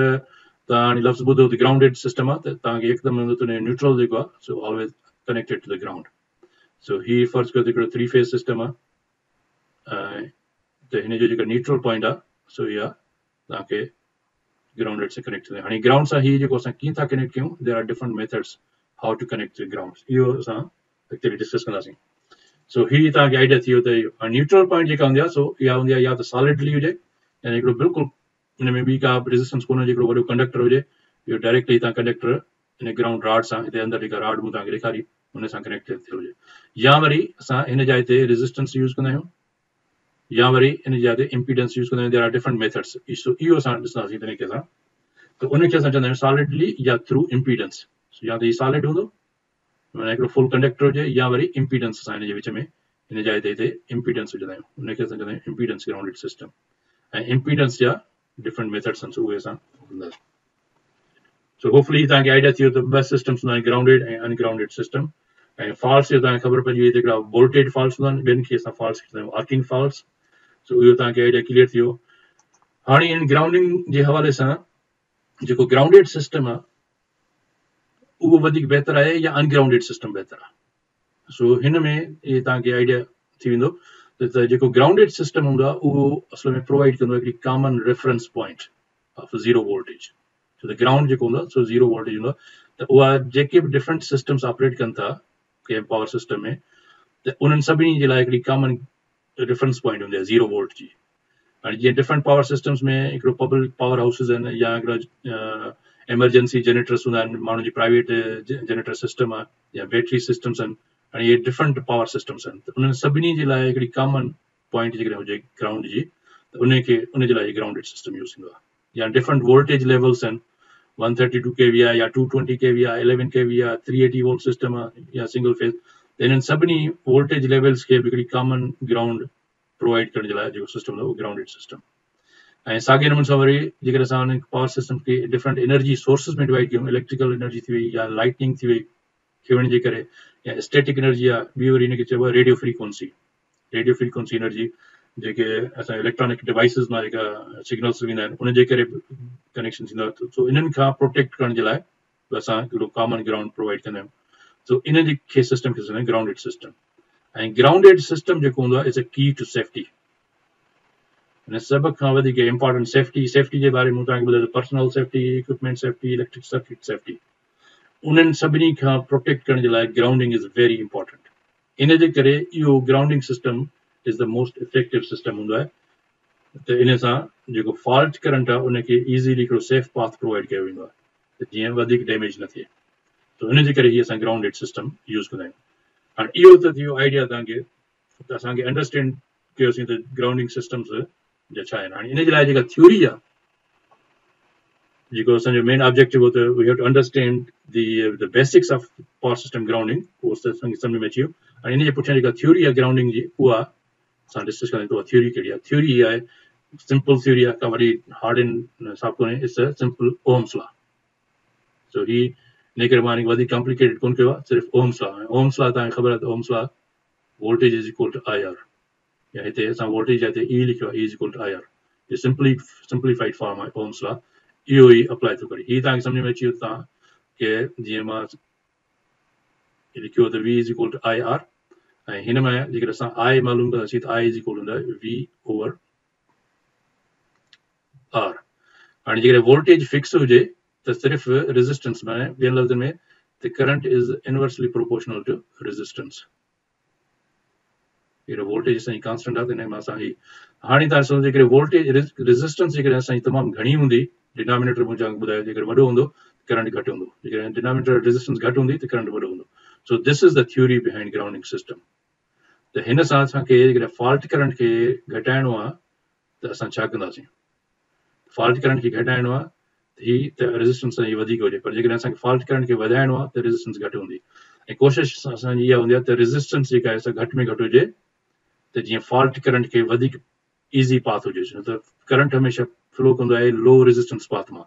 सो जेतिरी रेजिस्टेंस असांजी घटि हूंदी त करंट जेको ग्राउंड करंट हूंदो ओतिरो इज़ीली उतां पास थींदो। सो इहा आहे थ्योरी हिन जे पुठियां। ऐं हिते हिनखे इन लॉ खे वधीक जॾहिं असां इम्पीडेंस जॾहिं एसी सिस्टम जी ॻाल्हि था कयूं त हुन में असांखे इंडक्टेंस ऐं कैपेसिटेंस हूंदी आहे। सो इंडक्टेंस ड्रॉप ऐं कैपेसिटिव ड्रॉप ऐं रेजिस्टिव ड्रॉप। सो हीअ आहे हिकिड़ो कॉम्प्रिहेंसिव यानी फुल फार्मूला वोल्टेज जो कीअं पावर सिस्टम में। हाणे हिन में जेको असांखे कंट्रोल कंदा आहियूं सिर्फ़ु इम्पीडेंस। सो ही जॾहिं बि आर एक्स सी या एक्स एल ईंदो त इन जाइ ते असां आर जी जाइ ते हाणे यूज़ कंदा आहियूं लफ़्ज़ इम्पीडेंस। सो इम्पीडेंस खे कंट्रोल करण सां असां ग्राउंड करंट के या फॉल्ट करंट के कंट्रोल कर सघूं था। So this is a theory,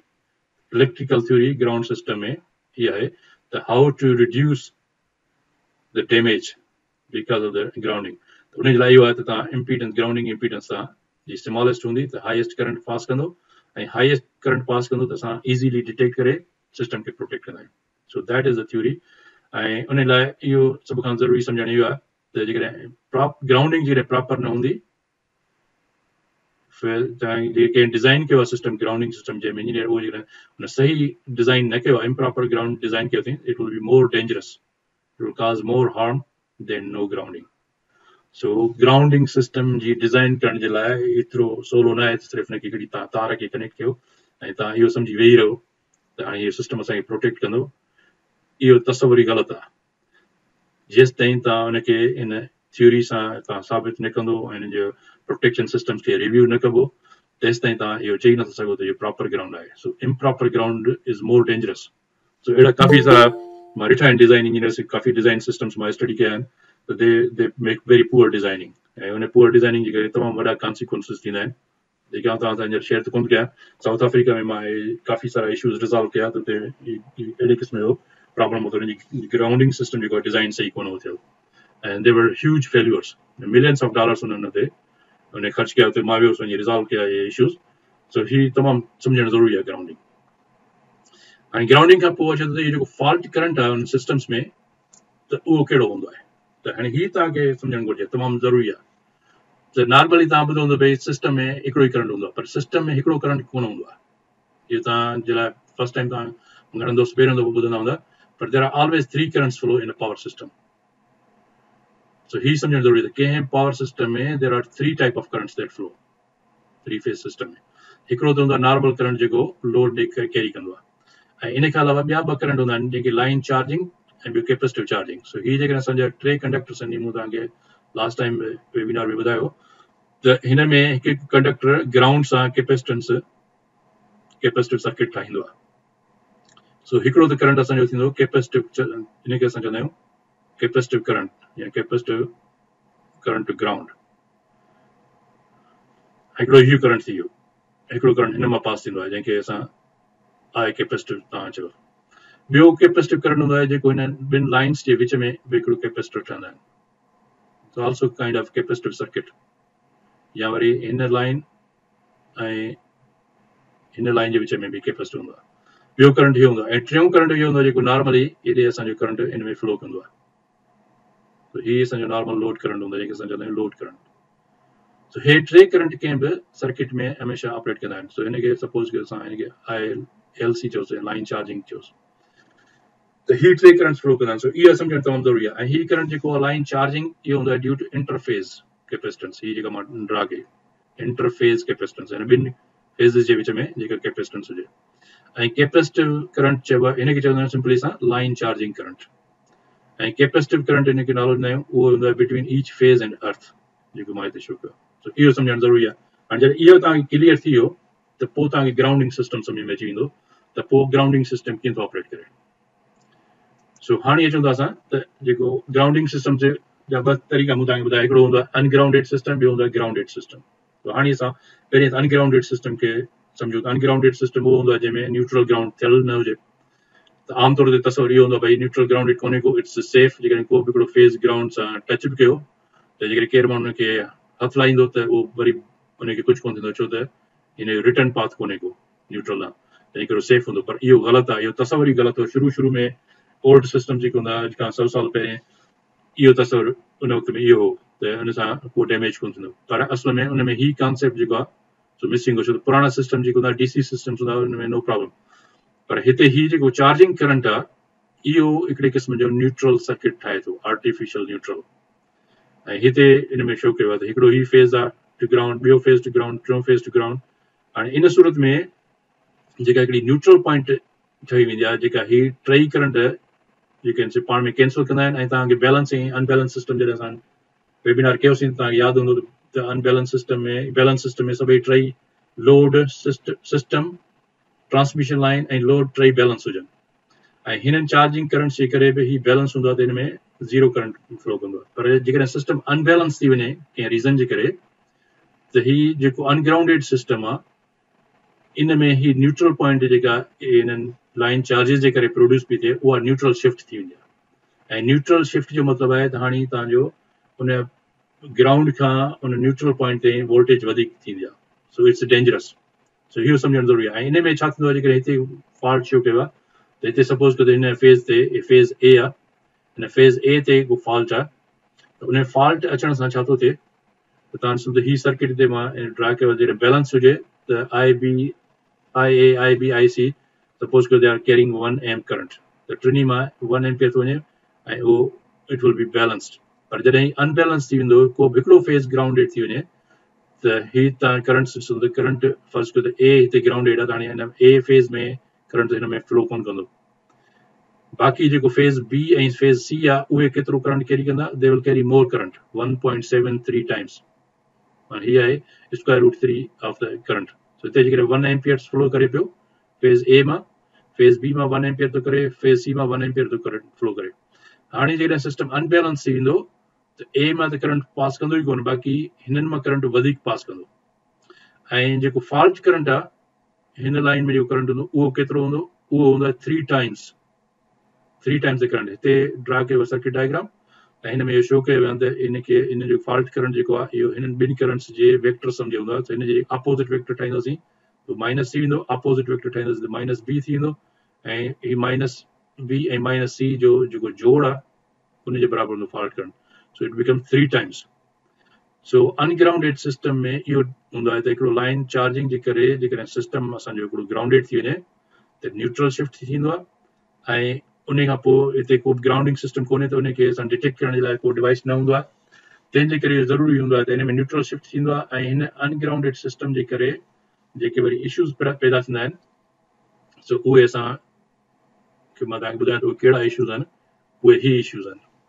त जेकॾहिं सिस्टम अनग्राउंडेड सिस्टम हूंदो त उन में हिकिड़ो त इहो तव्हां ॾिठो त लाइन करंट्स जेके ॿियनि हेल्दी फेज़िस आहिनि उन में 1.73 वधी विया। उन सां छा थींदो, जो उहे सर्किट्स जेके आहिनि वधीक करंट कैरी कंदा दे कैन डैमेज। ॿियो तव्हां ॾिठो त फॉल्ट करंट 3 टाइम्स वधी वियो, उनजे करे वधीक नुक़सानु थींदो। ऐं ॿियो वरी छा हूंदो आहे त जेकॾहिं उते को आर्किंग ग्राउंड प्रोड्यूस थो थिए कंहिं बि हिकिड़े फेज़ में, त उहो आर्किंग ग्राउंड प्रोड्यूस कंदो आहे जंहिंखे असां चवंदा आहियूं ट्रांजिएंट वोल्टेजिस, ऐं उहो ऑसिलेट कंदो रहंदो आहे। ऐं तव्हांखे पहिरीं स्लाइड्स में तव्हांखे मूं ॾेखारियो त आर्किंग जे करे जेकॾहिं उहा आर्किंग सेल्फ एक्सटिंग्विश नथी थिए हाफ साइकिल में ऐं रीस्ट्राइक करे थी, त उहा एतिरी फास्ट रीस्ट्राइक कंदी आहे जो ही जेको नॉर्मल ट्रांजिएंट वोल्टेज आहे उहा वोल्टेज जेके मूं तव्हांखे स्पाइक्स ॾेखारिया they can become 5 to 6 times normal value. त वोल्टेज जेकॾहिं फर्ज़ कयो त सम्झे 100 वोल्ट आहे त इन्हनि आर्किंग ग्राउंड जे करे उहा 500 वोल्ट 600 वोल्ट थी वेंदी। जेकॾहिं सिस्टम डिज़ाइन कयल आहे 100 वोल्ट जो, उन में सेफ्टी मार्जिन रखियल आहे फर्ज़ कयो 50%, ऐं उहो 1.5 टाइम्स त ठीकु आहे, पर हुन मां जेकॾहिं 6 टाइम्स वधीक वोल्टेज ट्रांजिएंट्स पास कंदा त इट कैन डैमेज। ऐं पर्सनल सेफ्टी जे लाइ इहो जेको ख़तरनाक सिस्टम आहे, छो त इन सां जेके लाइन चार्जिंग कैपेसिटिव चार्जिंग जेके मूं तव्हांखे ॿुधाया त उहे अनबैलेंस कंदा सिस्टम खे, त उहो it's dangerous to the person. तंहिंजे करे इहे हैज़र्ड्स तमामु वॾा इन सां त हिन में ट्रांजिएंट वोल्टेजिस प्रोड्यूस थींदा आहिनि, ऑसिलेशंस थींदियूं आहिनि। इन जे करे ungrounded system is very dangerous. उन जे करे असां छा कंदा आहियूं, जो असां न्यूट्रल खे ग्राउंड कंदा आहियूं इन ट्रांजिएंट्स खां बचण जे लाइ। ऐं इन्हनि ॿियनि इश्यूज़ खां बचण जे लाइ असां छा कंदा आहियूं, असां न्यूट्रल खे ग्राउंडेड कंदा आहियूं ऐं उन ग्राउंडिंग जा उहे एडवांटेजेस कहिड़ा आहिनि त उन सां जेको आर्किंग हूंदी आहे उहा आर्किंग ख़तम थी वेंदी आहे ऐं आर्किंग जो ॿुधाए त कहिड़ो डैमेज थींदो आहे सो उहो आर्किंग जो इशूज़ इन सां रिज़ॉल्व थींदो आहे जेकर असां न्यूट्रल ग्राउंड कयूं था ऐं उन सां न्यूट्रल शिफ्ट कोन थींदो तंहिंजे करे जेका न्यूट्रल टू ग्राउंड वोल्टेज साॻी रहंदी त इहा it will B safer for the person ऐं उन खां अलावा हिन ग्राउंडिंग सिस्टम में वरी इहो हूंदो त ग्राउंड सर्किट जे करे असां प्रोटेक्शन इज़ीली हिन में लॻाए सघूं था ग्राउंड प्रोटेक्शन त उहो जेकॾहिं को फॉल्ट अची वञे त उनखे जल्दी में आइसोलेट कंदो आहे ऐं ॿियो वरी हिन सां इहो हूंदो त जेके स्टैटिक चार्जिस थींदियूं आहिनि उहे बि उनखे ग्राउंड पाथ प्रोवाइड थी वेंदो आहे त उहे दे गो टू द ग्राउंड ऐं जेकॾहिं तव्हां कॾहिं कंहिं बिल्डिंग में लॻंदो त माण्हू जो हथ बि करे कॾहिं में स्टैटिक चार्जिस में इहो थींदो आहे त ह्यूमन बॉडी जेको जिस्म खे चार्ज थींदो जेके तव्हां टच कंदो त उहो तरह सेफ हूंदो ईअं न थींदो हुन सां स्पार्क थिए को डैमेज थिए त उन खां प्रोटेक्शन असांखे मिलंदी आहे ऐं ॿियो जेको हूंदो आहे सो इन सां असां डिस्क्रिमिनेटिव फॉल्ट प्रोटेक्शन लॻाईंदा आहियूं डिस्क्रिमिनेटिव जो मतिलबु आहे त उहा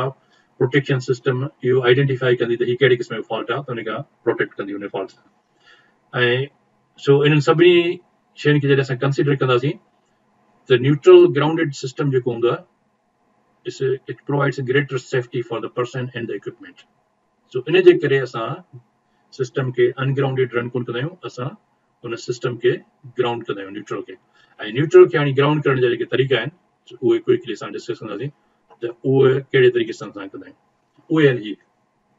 There are different type of grounding system जंहिंमें सॉलिड ग्राउंड मूं तव्हांखे ॿुधायो ॿियो हूंदो आहे रेजिस्टेंस ग्राउंडिंग रिएक्टेंस ग्राउंडिंग ऐं ॿिया ही कॉइल्स हूंदा आहिनि जंहिंखे आर्क सेपरेशन या पेटरसन कॉइल चइबो आहे ऐं पेटरसन कॉइल्स जो मौजूदु जंहिंजे करे पेटरसन कॉइल्स हुनखे चइबो आहे त इहे वरी आर्क खे रिड्यूस सप्रेस करण जे लाइ हूंदा आहिनि ऐं वोल्टेज ट्रांसफॉर्मर्स हूंदा आहिनि हिकिड़ा ग्राउंडिंग जा त उन्हनि जे करे जंहिंखे असां ग्राउंडिंग ट्रांसफॉर्मर्स चवंदा आहियूं सो ग्राउंडिंग ट्रांसफॉर्मर्स ॿिया वोल्टेज ट्रांसफॉर्मर ग्राउंडिंग त इहे डिफरेंट टाइप्स आहिनि मेथड्स हिननि मेथड्स जे ज़रिए असां न्यूट्रल खे ग्राउंड कंदा आहियूं हिन में कहिड़ा कहिड़ा इंपॉर्टेंट आहिनि त अॼु जी मॉडर्न इंडस्ट्री में जेको सिस्टम रन कंदो आहे उहो रेजिस्टिव ग्राउंडेड सिस्टम हूंदो आहे पर घणा पुराणा सिस्टम्स आहिनि पुराणियूं कंपनीज़ आहिनि उन्हनि जा पंहिंजा स्टैंडर्ड्स आहिनि त किथे रिएक्टेंस ग्राउंडिंग बि हूंदो आहे हिन जा रेजोनेंस इशूज़ आहिनि सो इन्हनि खे असां क्विकली हाईलाइट कंदासीं हिते ॿ टिनि स्लाइड्स में त तव्हांखे थोरो आइडिया क्लियर थींदो हुनजा एडवांटेजिस हाणे हीअ आहे सॉलिड ग्राउंडेड सिस्टम जंहिंमें हिकिड़ो कंडक्टर हिते शो कयो आहे त हीअ कनेक्टेड आहे डायरेक्टली ग्राउंड सां हिन जे विच में का बि इम्पीडेंस कोन्हे का हिकिड़ो सिधो सो कंडक्टर आहे जेको कंडक्टर लो इम्पीडेंस जो हिते असां ग्राउंड सां कनेक्ट थियो आहे हाणे इन सां असांखे एडवांटेज कहिड़ो आहे त इन सूरत में जेके फेस्ड ग्राउंड वोल्टेज आहिनि उहे राइज़ कोन थींदा असांखे हिकिड़ो सॉलिड हिकिड़ो कॉमन रेफरेंस पॉइंट आहे जंहिंखे न्यूट्रल शिफ्ट न थींदो त इन जो मतिलबु त न्यूट्रल ऐं ग्राउंड जे विच में साॻियो पोटेंशियल हूंदो त इट्स विल बी सेफर ऐं हिन सिस्टम में इहो ग्राउंडेड सिस्टम में इहो पॉसिबल हूंदो त ग्राउंडेड सिस्टम में असां सिंगल फेज़ लोड्स बि अप्लाई करे सघूं था छो त हिकिड़ो सिंगल फेज़ लोड हूंदो आहे हिकिड़े फेज़ ऐं ग्राउंड जे विच में त सिंगल फेज़ असां आराम सां प्रोवाइड करे सघूं था जेकॾहिं अनग्राउंडेड सिस्टम हूंदो त हुन में असां सिंगल फेज़ लोड त लॻाए कोन था सघूं ऐं इन खां अलावा जेके ट्रांसिएंट वोल्टेजिस आहिनि जेके मूं तव्हांखे ॿुधाया अनग्राउंडेड सिस्टम में आर्किंग जे करे थींदा आहिनि उहे बि हिन सां ख़तमु थींदा आहिनि कैपेसिटिव ग्राउंडिंग करंट जेको उहो न्यूट्रल थींदो आहे त हीउ सिस्टम यूज़ आहे पर हिन में जेको ड्रॉबैक आहे सॉलिड ग्राउंडेड सिस्टम में उहो इहो आहे त जंहिं जाइ ते फॉल्ट ईंदो आहे उन ते तमामु घणो करंट पास कंदो आहे छो त there is no impedance to the ground ऐं इम्पीडेंस माना मिनिमम हूंदी आहे लोएस्ट ऑलमोस्ट सम्झो त 1 ओम खां घटि सो ही सॉलिड कंडक्टर तंहिंजे करे जेको इम्पीडेंस घटि आहे त माना current will be very high त जंहिं जाइ ते फॉल्ट थींदो उहो डैमेज तमामु उन पॉइंट ते तमामु घणो कंदो पर उन सां फ़ाइदो इहो त उहो जल्दी में असां उन सिस्टम खे असां ट्रिप करे सघूं पर उन थोरी देरि जे लाइ सिस्टम अनस्टेबल थी सघे थो छो त हाई करंट जॾहिं तव्हां फॉल्ट फ्लो कंदो त it can bring the system down so इहो हुनजो थोरो ड्रॉबैक आहे पर हुनखे जेकॾहिं बहितर नमूने सां डिज़ाइन कजे त ही डिसएडवांटेज खे आराम सां असां ओवरकम करे सघूं था हिन खां पोइ वरी आहे रेजिस्टिवली ग्राउंडेड सिस्टम त हाणे सॉलिड ग्राउंडेड सिस्टम जी जाइ ते हिते असां हिकिड़ी इम्पीडेंस लॻाइसीं पर उहा इम्पीडेंस असांजी आहे रेजिस्टेंस हिते वॾो हिकिड़ो रेजिस्टर लॻायोसीं जेको मां तव्हांखे नेक्स्ट स्लाइड्स में ॾेखारियां थो बल्कि इहो असां सुभाणे जे वेबिनार में पढ़ंदासीं न्यूट्रल ग्राउंडिंग रेजिस्टर त हिते हिकिड़ो सिर्फ़ु रेजिस्टर हूंदो आहे उहो रजिस्टर लॻाइण सां असां ही प्रोवाइड कंदा आहियूं ऐं उन सिस्टम में छा थो थिए जेकॾहिं ही साॻिए नमूने सां जेको अनग्राउंडेड सिस्टम हो हिन में जेकॾहिं रेज़िस्टिव ग्राउंडेड सिस्टम आणे हाणे तव्हां ॾिसो फॉल्ट करंट में कहिड़ो फ़र्क़ु थो पए हीअ साॻियो ई अनफॉल्टेड आहे सर्किट जंहिंमें हिन आई फेज़ में ए में बी में सी में करंट सपोज कयो 1 एम्पियर थो गुज़रे it's all balanced 120 degrees shifted पर हाणे जेकॾहिं हिन सिस्टम में जेकॾहिं ग्राउंडेड फॉल्ट अचे त पोइ तव्हां ॾिसंदव त हाणे वरी जेको करंट आहे आई फेज़ में त थींदो ज़ीरो छो त हिन में ही फॉल्टेड आहे त हेॾे करंट पास कंदो ई कोन ऐं ॿियनि में साॻियो ई करंट हूंदो जेको करंट अनग्राउंडेड सिस्टम में साॻियो ई 1.732 पर हिते फॉल्ट करंट तव्हां ॾिसंदो त fault current is also much higher पर इन फॉल्ट करंट खे असां जेको रेज़िस्टर मां करंट पास कंदो जंहिंखे आई आर सां शो कयो वियो आहे इहो करंट जेको हूंदो इन खे असां कंट्रोल करे सघूं था बाय इंक्रीज़िंग दिस इम्पीडेंस सो हिन करंट खे घटाइण सां जेको डैमेज थींदो so we can reduce that so इन जे करे आर्किंग फॉल्ट कोन थींदा आहिनि ट्रांजिएंट ओवर वोल्टेज कोन थींदा आहिनि ऐं फॉल्ट करंट खे असां मिनिमाइज़ करे सघूं था by putting this bigger resistor हिन जी साइज़िंग हूंदी आहे त केतिरी रेज़िस्टेंस हुजे ऐं हिन में जेको आहे इहो बि लाइन टू न्यूट्रल लोड्स जेके आहिनि से उहे बि असां आराम सां पर उन में हूंदो आहे आइसोलेशन ट्रांसफॉर्मर लॻो आहे छो त थोरी वोल्टेज वधी वेंदी आहे त उन खां बचाइण लाइ उते आइसोलेशन ट्रांसफॉर्मर्स लॻाइबा आहिनि हीअ असां डिस्कस कंदासीं ट्रांसफॉर्मर्स में त आइसोलेशन ट्रांसफॉर्मर छा हूंदो आहे ऐं इहो छा खे चवंदा आहियूं सो हिन जे लाइ इहो आहे त इन रेज़िस्टेंस ग्राउंडेड सिस्टम जो इहो एडवांटेज आहे इन खां पोइ वरी हिते शो कयो आहिनि 2-3 फीडर्स साॻियो ई सिस्टम न्यूट्रल ग्राउंडेड ऐं हिते 3 डिफरेंट फीडर्स शो कया आहिनि जेकॾहिं कंहिं हिकिड़े फीडर ते सपोज कयो हिन फीडर ते फॉल्ट थो अचे त उनजे कॉन्सिक्वेंसिस कहिड़ा आहिनि त उन में इहो थींदो त सिर्फ़ु उन फीडर खे असां ट्रिप कराए छॾींदासीं ऐं बाक़ी ॿिया फीडर्स जेके आहिनि they will operate normally so there be no problem so ॿियो इहा आहे ऐं हिन के में एतिरो वधीक कोन्हे को जो हिनखे डिस्कस कजे ऐं हिन डायग्राम में तव्हां ॾिसो त करंट कीअं फ्लो करे ऐं मुख़्तलिफ़ फीडर्स मां ऐं हिन खां पोइ नेक्स्ट जेको आहे उहो आहे रिएक्टेंस ग्राउंडिंग सो रेज़िस्टेंस ग्राउंडिंग उन खां पोइ रिएक्टेंस ग्राउंडिंग जंहिंमें वरी रेज़िस्टर जी जाइ ते इंडक्टर लॻायो वेंदो आहे एयर कोर हूंदो आहे ही मैग्नेटिक कोर कोन हूंदो आहे पर ही एयर हिन में हूंदी आहे फ्लो कंदी आहे there is nothing in magnetic inside here यानी को मेटल हिन में न हूंदो आहे जीअं ट्रांसफॉर्मर में हूंदो आहे ईअं न हूंदो आहे सिंपल कॉइल्स हूंदा आहिनि ऐं हिन जे थ्रू एयर हूंदी आहे सो अहिड़े क़िस्म जो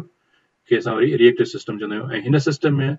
जो जेके प्रॉपर्टीज़ आहिनि से they are similar as a solidly grounded system हाणे जेको कुझु असां सॉलिडली ग्राउंडेड सिस्टम में सम्झी आयासीं ही उन वांगुरु बिहेव कंदो आहे त हिन में करंट जेको आहे so very high current fault point ते हूंदो आहे पर उन करंट खे असां थोरो रिड्यूस कंदा आहियूं थ्रू दिस इम्पीडेंस ऐं हिन में जेको आहे पर हिन सिस्टम जो वरी ड्रॉबैक इहो आहे त हिन में ट्रांजिएंट वोल्टेज हूंदा आहिनि जॾहिं त सॉलिडली ग्राउंडेड सिस्टम में ट्रांजिएंट वोल्टेज कोन हूंदा आहिनि पर हिन में वरी ट्रांजिएंट वोल्टेज जो मसइलो हूंदो आहे त ही क्रिएट कंदो आहे हिकिड़ी क़िस्म जो रेज़ोनेंस सर्किट उन रेज़ोनेंस सर्किट जे करे ट्रांजिएंट वोल्टेज थोरा वधी वेंदा आहिनि तंहिंजे करे ही पुराणनि सिस्टम्स में हूंदो फॉल्ट करंट खे रिड्यूस करण जे लाइ पर हाणे इहो यूज़ कोन थो थिए हिन खां पोइ वरी नेक्स्ट आहे आर्क सपरेशन कॉइल या जंहिंखे पीटरसन कॉइल चइबो आहे ऐं हिन कॉइल में तव्हां ॾिसो त this is different settings we can change the settings based on the system conditions त जंहिं जाइ ते जंहिं पावर सिस्टम में लॻाए पियो त उतां जी सिस्टम जे हिसाब सां हिन जो इम्पीडेंस खे असां घटाए वधाए सघूं था सो ही इन जे लाइ हूंदो आहे ऐं हिन में भई साॻे आर्क खे ऐं हिन जो मक़सदु इहो हूंदो आहे जेकॾहिं को आर्किंग ग्राउंड हुजे त उन आर्किंग ग्राउंड खे कीअं प्रोटेक्ट कजे त उनजे लाइ सिस्टम यूज़ थींदो आहे ऐं हिन जूं सिस्टम जूं जेके कैरेक्टरिस्टिक्स आहिनि उहे आहिनि आइसोलेटेड न्यूट्रल यानी जेको अनग्राउंडेड सिस्टम आहे सो ही अनग्राउंडेड सिस्टम वांगुरु ई ऑपरेट कंदो आहे पर अनग्राउंडेड सिस्टम में जीअं मूं तव्हांखे ॿुधायो त हुन में ट्रांजिएंट ओवर वोल्टेज हूंदा आहिनि ही उन्हनि ट्रांजिएंट आर्किंग वोल्टेजिस खे ही रिड्यूस कंदो आहे बाक़ी न त ऑपरेट उन वांगुरु ई कंदो आहे तंहिंजे करे इट्स नॉट वेरी यूज़फुल सो हिकिड़ो इहो बराबरि ख़बर हुअणु घुरिजे त हिकिड़ो इहो तरीक़ो आहे ऐं ॿियो वरी हूंदो आहे वोल्टेज ट्रांसफॉर्मर ग्राउंडिंग यानी ग्राउंडिंग जेका हूंदी आहे neutral grounding is going to go through some transformer ऐं अहिड़े क़िस्म जे ट्रांसफॉर्मर खे असां चवंदा आहियूं वोल्टेज ट्रांसफॉर्मर ग्राउंडिंग सो हिकिड़ो ट्रांसफॉर्मर आहे ऐं हिन ट्रांसफॉर्मर जे तव्हां ॾिसो त कीअं कनेक्ट थियल आहे प्राइमरी जेका आहे डायरेक्ट ग्राउंडेड आहे सेकेंडरी ग्राउंडेड आहे थ्रू सम रेज़िस्टर हे रेज़िस्टर हुजे या न हुजे डिपेंडिंग ऑन डिफरेंट सो हिन जो जेको ड्रॉबैक वरी हूंदो आहे त जेको न्यूट्रल अर्थ आहे उहा हिकिड़ी क़िस्म जी रिफ्लेक्टेड वेव प्रोड्यूस कंदी आहे जेकॾहिं को फॉल्ट थी वञे त हिन में वेव जेका हुनखे करंट वेव चइबो आहे ऐं उहो करंट जॾहिं फ्लो कंदो त उहो वरी वापसि हिन सां टकराइजी वापसि रिफ्लेक्ट थींदो आहे, जेको हिनखे डैमेज करे सघे थो। तंहिं करे हीअ तमामु रेयर यूज़ थींदा आहिनि कि स्पेशल सिस्टम्स हूंदा आहिनि जिते हिन जी ज़रूरत हूंदी आहे, न त हीअ सिस्टम यूज़ कोन थींदो आहे। पर इहो हिकिड़ो आइडिया आहे त असां अहिड़े सिस्टम सां बि पर इहो सिस्टम जीअं अनग्राउंडेड सिस्टम आहे, उन वांगुरु ऑपरेट कंदो आहे। सो नॉट रियली यूज़, पर आइडिया हुजे त इहो छा हूंदो आहे। ऐं ॿियो वरी ईंदो आहे ट्रांसफॉर्मर खे असां कनेक्ट कयूं थ्रू ग्राउंडिंग ट्रांसफॉर्मर। ऐं ग्राउंडिंग ट्रांसफॉर्मर जा ॿ टे तरीक़ा आहिनि। हिकिड़ो हूंदो आहे जंहिंखे चवंदा आहियूं ज़िगज़ैग ग्राउंडिंग ट्रांसफॉर्मर। हीअ अहिड़े नमूने सां ट्रांसफॉर्मर डिज़ाइन कयो वेंदो आहे जो हिन में जेके करंट प्रोड्यूस थींदा आहिनि they have reverse path, the cancel out. ऐं उहो हिकिड़ी क़िस्म जो न्यूट्रल जेको पॉइंट हूंदी आहे, it gives like a neutral grounding. So हिते असां न्यूट्रल जेको पॉइंट हूंदी आहे, असां ग्राउंडिंग रेजिस्टर बि लॻाए सघूं था, न बि लॻाइजे त हीअ ट्रांसफॉर्मर वरी असल में अहिड़नि जॻहियुनि ते यूज़ थींदो आहे जिते न्यूट्रल पॉइंट एक्सेसिबल न हुजे। पुराणा जनरेटर्स आहिनि, कोटड़ी पावर हाउस में जनरेटर्स में सिस्टम इहो लॻल न्यूट्रल ग्राउंडिंग, त उते इहो हूंदो आहे जेकॾहिं उते एक्सेस न हुजे, पहुची न सघिजे माण्हू न्यूट्रल पॉइंट ते, त जेके टई वायर्स अचनि थियूं उन्हनि टिनी कंडक्टर्स खे हिन ट्रांसफॉर्मर जे थ्रू हिन टाइप जो ही स्पेशल टाइप जो ट्रांसफॉर्मर हूंदो आहे डिज़ाइन थियल। हिन जी वाइंडिंग्स जी कॉन्फ़िगरेशन थोड़ी डिफरेंट हूंदी आहे, हिन जो टर्न्स डिफरेंट डायरेक्शन्स में हूंदा आहिनि जेके हिनखे कैंसल आउट कंदा आहिनि, ऐं उहा हिकिड़ी पॉइंट जेका हूंदी आहे असांखे न्यूट्रल पॉइंट प्रोवाइड कंदा आहिनि। सो हिनखे चवंदा आहिनि न्यूट्रल ग्राउंडिंग रेजिस्टर। सो हिनखे चइबो आहे NGR। सो हीअ जेकॾहिं हिते लॻाइजे त इहे रजिस्टर लॻाए सघिजे थो। ऐं हिन जा जेके आहिनि डिफरेंट टाइप्स आहिनि, ज़िगज़ैग हूंदो आहे, डेल्टा आहे, हिन जा डिफरेंट टाइप्स कॉन्फ़िगरेशन हूंदी आहे जंहिंसां इहो न्यूट्रल क्रिएट कबो आहे। सो इहो आइडिया हुजे त हीअ बि सिस्टम हिकिड़ो अवेलेबल आहे, ऐं पुराणनि सिस्टम्स में इहो हूंदो आहे। ऐं हिन खां पोइ नेक्स्ट जेका आहे हिन टेबल में जेके बि असां सिस्टम्स हाणे डिस्कस कयासीं, ungrounded system, solidly grounded system, low resistance, ॿिया हाई रेजिस्टेंस ग्राउंडिंग सिस्टम्स हूंदा आहिनि। हिननि खे असां सुभाणे जे वेबिनार में डिस्कस कंदासीं त लो रेजिस्टेंस ऐं हाई रेजिस्टेंस ग्राउंडिंग कहिड़ी इंपॉर्टेंस आहे। ऐं हिते तव्हांखे हिन टेबल मां आइडिया थींदो त कहिड़ो सिस्टम जूं कहिड़ियूं जेके कैरेक्टरिस्टिक्स कहिड़ियूं आहिनि, ट्रांजिएंट्स केतिरा आहिनि, केतिरो रिलायबल आहे, हुन जी कोऑर्डिनेशन अवेलेबल आहे या न आहे, फॉल्ट डैमेज केतिरो थी सघे थो, ऐं इन सां केतिरी प्रोटेक्शन थिए थी, voltage flash over to ground जे लाइ जेको कहिड़ो सिस्टम वधीक मौज़ून आहे। सो हिननि खे तव्हां जॾहिं सभिनी खे कंपेयर कंदो हिननि कैरेक्टरिस्टिक्स खे हर सिस्टम जे, त तव्हांखे आइडिया थींदो त हीअ जेके ग्राउंडेड सिस्टम्स आहिनि, so they are better systems. तव्हांखे मोस्टली ही ग्राउंडेड सिस्टम जेके लो रेजिस्टेंस ग्राउंडिंग आहिनि, so these are the best systems. तंहिंजे करे ही अॼुकल्ह जेको मॉडर्न पावर इंडस्ट्री आहे, इन में असां ग्राउंडेड सिस्टम्स यूज़ कंदा आहियूं, ऐं रेजिस्टेंस ग्राउंडेड सिस्टम जंहिंखे चवंदा आहियूं NGR। ऐं इन ते असां सुभाणे वेबिनार कंदासीं। सो होपफुली तव्हांखे सभु शयूं सम्झ में अची वेंदियूं। हाणे आख़िर में हिनजी असां समरी,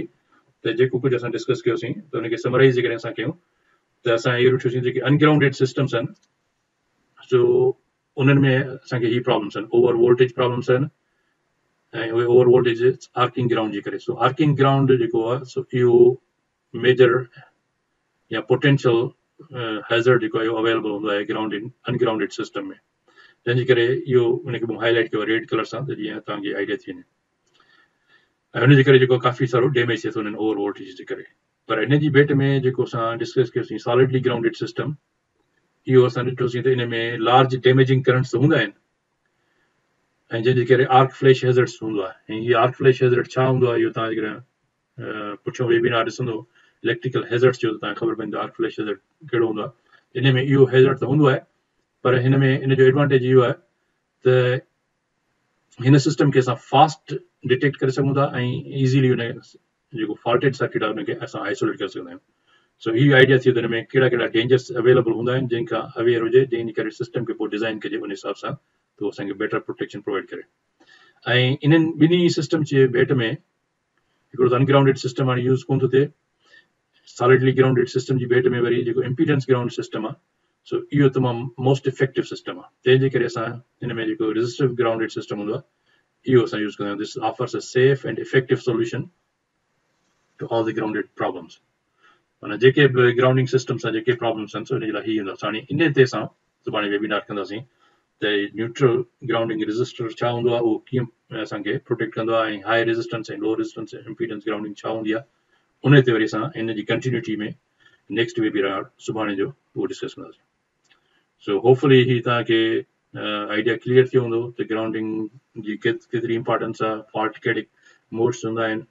ऐं तव्हांखे इहो आइडिया थी वियो त ग्राउंडेड एंड अनग्राउंडेड सिस्टम्स छा हूंदो आहे, बोल्टेड अनबोल्टेड फॉल्ट्स छा हूंदा आहिनि, ऐं तव्हांखे इहो बि आइडिया थी वियो त आर्किंग ग्राउंड जे करे जीअं ट्रांज़िएंट वोल्टेज कीअं प्रोड्यूस थींदा आहिनि, ऐं तव्हां ॿियो इहो बि ॾिठो डिफरेंट टाइप ऑफ जेके ग्राउंडिंग सिस्टम्स आहिनि, त तव्हांखे आइडिया क्लियर थी वियो। सो होपफुली हिन वेबिनार मां तव्हांखे काफ़ी सारियूं पॉइंट्स क्लियर थींदियूं। जेकॾहिं तव्हांखे अञा बि कुझु शयूं क्लियर न हुजनि त उहो तव्हां हिनखे वरी रिव्यू कयो, ऐं रिव्यू करण खां पोइ जेकॾहिं तव्हांखे के क्वेश्चन हुजनि तव्हां केॾी महिल पुछी सघो था। ऐं हींअर असां हिनखे एंड था कयूं। हाणे आहे क्वेश्चन्स एंड आंसर्स जो, त जेको कुझु असां डिस्कस कयोसीं उन में जेकॾहिं के पॉइंट्स तव्हांजो हुजनि, तव्हांजे ज़हन में कुझु सुवाल हुजनि, यू आर मोस्ट वेलकम। अस्सलाम वालेकुम सर। वेलकम। सर ग्राउंडिंग खां असां हिकिड़ो ॿियो बि हिकिड़ो टर्म्स ॿुधंदा आहियूं, अर्थिंग। त असां पुछिणो इहो त ग्राउंडिंग ऐं अर्थिंग में को फ़र्क़ु आहे या साॻी शइ हिकिड़ी शइ आहे? It's the same thing. ऐं सिर्फ़ु इहो ज़हन में रखिणो आहे त जेका जॾहिं बि असां अर्थिंग जी ॻाल्हि कयूं या ग्राउंडिंग जी ॻाल्हि कयूं त इहो ज़हन में हुजे त इक्विपमेंट ग्राउंडिंग छा हूंदी आहे ऐं सिस्टम ग्राउंडिंग छा हूंदी आहे। ऐं असां वटि आमतौर ते हिकिड़ो इहो जेको लफ़्ज़ मुरविज थियो अर्थिंग, त अर्थिंग मां असां इहो तस्वर कंदा आहियूं त इक्विपमेंट ग्राउंडिंग, इक्विपमेंट ग्राउंडिंग खे असां नॉर्मली असां चवंदा आहियूं अर्थिंग। सो इहो थोरो डिफ्रेंशिएट कंदा आहियूं। असां वटि पाकिस्तान में अर्थिंग जो मतिलबु आहे त इक्विपमेंट ग्राउंडिंग। अर्थिंग जो मतिलबु असां इहो कोन वठंदा आहियूं त सिस्टम ग्राउंडिंग। सिस्टम ग्राउंडिंग खे असां अलॻि हुनजे लाइ लफ़्ज़ यूज़ कंदा आहियूं ग्राउंडिंग यानी सिस्टम ग्राउंडिंग, ऐं जेको इक्विपमेंट ग्राउंडिंग आहे उनजे लाइ लफ़्ज़ यूज़ कंदा आहियूं अर्थिंग। सिर्फ़ु इहो त हुनखे डिफ्रेंशिएट करण जे लाइ, बाक़ी अदरवाइज़ तव्हां हुनखे ग्राउंडिंग ई चवंदो, because earthing is a grounding, so you are connecting to the earth. So hopefully this answers your question. Sir grounding में मेटल कहिड़ो बि यूज़ करे सघूं था मटीरियल? न ग्राउंडिंग जे लाइ जीअं मूं तव्हांखे ॿुधायो त ग्राउंडिंग सिस्टम में we have to provide low resistance path या लो इम्पीडेंस पाथ। ठीकु आहे। हाणे लो इम्पीडेंस पाथ जे लाइ सभ खां बहितर कंडक्टर जेको आहे उहो आहे कापर। हूअं त आहे गोल्ड आहे, ज़रिए गोल्ड खे तव्हां यूज़ कोन कंदो, पर जेको अवेलेबल जेको मटीरियल आहे उहो हूंदो कापर। जंहिंजे करे तव्हां ॾिसो त जेके राड्स हूंदियूं आहिनि, ग्राउंडिंग राड्स या अंदरि ग्राउंडिंग जेके प्लेट्स हूंदियूं आहिनि उहे they are made of copper. So the copper provides the least resistance as compared to other metals. जंहिंजे करे इहो ज़रूरी आहे त इहो सम्झणु, it's very important, it's a very good question. त ग्राउंडिंग सिस्टम खे सम्झणु तमामु ज़रूरी आहे, छो त जेकॾहिं तव्हां ग्राउंडिंग सिस्टम खे सही डिज़ाइन न कयो ऐं ग़लति क़िस्म जो तव्हां को कंडक्टर लॻायो या राड लॻाई त उहो सिस्टम इम्प्रॉपर ग्राउंडिंग आहे, ऐं उहो improper grounding is more dangerous than ungrounded system. छो त तव्हां इन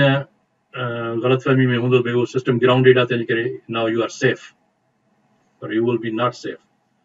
सो तंहिंजे करे मूं जेके फैक्ट्स ॿुधायूं त उन फैक्ट्स खे थोरो ज़हन में रखो। त फैक्ट्स में असां इहा पॉइंट डिस्कस कईसीं त हिकिड़ो त अर्थ जेका आहे so it's not a good ground. उहो तव्हांखे अर्थ जी जेका रेजिस्टेंस आहे उनखे तव्हांखे मेयर करणो पवंदो ऐं ॾिसणो पवंदो वाकई उहो प्रॉपर वैल्यू जेको आहे, जेको थ्योरी में मूं तव्हांखे ॿुधायो ओम्स लॉ जे ज़रिए तव्हांखे क्लियर थियो त कीअं असां अर्थ रेजिस्टेंस केतिरी हुजे जो it will provide the minimum path, त उनजे लाइ इहो तमामु ज़रूरी आहे। सो इहो मेटल जो इहो तमामु कंसिडरेशन वेरी इंपॉर्टेंट आहे त कहिड़ी क़िस्म जो कापर हुजे। पोइ उन कापर जे मथां वरी हिकिड़ो मलमो चाढ़ींदा आहिनि त जीअं अंदरि उहो कोरोडेट न थी वञे या डैमेज न थिए। सो बाक़ी हुन ते यूज़ कंदा आहियूं कापर। ऐं जेके पावर जे ग्रिड स्टेशन्स आहिनि, उन ग्रिड स्टेशन्स में जेको मूं तव्हांखे ग्राउंड ग्रिड ॿुधाई उहा तमामु वॾी ग्रिड हूंदी आहे, पूरे पावर हाउस में हूंदी आहे। उन डिफरेंट लोकेशन्स ते उन मां टर्मिनल्स ॿाहिरि कढंदा आहिनि जंहिंसां ॿियनि सिस्टम्स खे उन सां ग्राउंड, उनजी बि बाक़ाइदा स्टडी थींदी आहे। उनजो हिकिड़ो कंप्लीट माना डिज़ाइन सॉफ्टवेयर जे थ्रू उनजी डिज़ाइन कबी आहे त उन में कंडक्टर केतिरी साइज़ जो हुजे, पाथ जीअं उहो असांखे मिनिमम पाथ प्रोवाइड करे, केतिरो फॉल्ट करंट तव्हां उन सिस्टम में जो तव्हांजो आहे, ऐं फॉल्ट करण जी आइडिया थींदी आहे त सोर्स मां, त सोर्स केतिरो आहे, सोर्स मां ई ख़बर पवंदी आहे त हीउ सोर्स केतिरो फॉल्ट करंट प्रोड्यूस करे थो। त कंहिं बि ग्रिड सिस्टम्स जो, कंहिं बि पावर हाउस जो जेको इक्विपमेंट आहे, जनरेटर हुजे या ट्रांसफॉर्मर्स हुजे, त उन्हनि जी इम्पीडेंस जे हिसाब सां ख़बर पवंदी आहे त भई हीउ सोर्स असांजो हिते हेतिरो फॉल्ट करंट प्रोड्यूस करे सघे थो जेकॾहिं ग्राउंडेड थी वञे। हाणे उन जी बेस ते असां डिज़ाइन कंदा आहियूं त उन फॉल्ट करंट खे असां केतिरो रिड्यूस कयूं जेको असांजे लाइ सेफ हुजे, त असां इक्विपमेंट खे इज़ीली डिटेक्ट कयूं ऐं एतिरो फॉल्ट करंट न हुजे जो इक्विपमेंट असांजो डैमेज थी वञे त उन खे कंसीडर करे पोइ वरी ग्राउंड ग्रिड जेका उन जा कंडक्टर्स जी साइज़िंग कई वेंदी आहे त ग्राउंड ग्रिड केतिरी हुजे, उन जी रेजिस्टेंस वैल्यूज केतिरा हुजनि त जीअं उन करंट खे easily pass करे without causing further damage. Sir delta grounding छो कंदा आहियूं? It's a requirement on different type of power system configurations, different equipments. उन जे करे हूंदी आहे, या it's not necessary that every system will have a delta grounded. कुछ पुराना सिस्टम्स आहिनि जंहिंजे लाइ असांखे न्यूट्रल जी ज़रूरत पवंदी आहे, उन जे करे उनखे असां ग्राउंड कंदा आहियूं. सो उहो डेल्टा ग्राउंडेड सिस्टम हिकिड़े क़िस्म जो तव्हांजे लाइ ओपन डेल्टा थी वेंदो आहे. It works like an open delta. And open delta जे असां जॾहिं ट्रांसफॉर्मर्स में के वेबिनार्स रखंदासीं अॻिते हली, पोइ उनखे मां तव्हांखे ॿुधाईंदुसि ओपन डेल्टा छा हूंदो आहे. तो सर डेल्टा में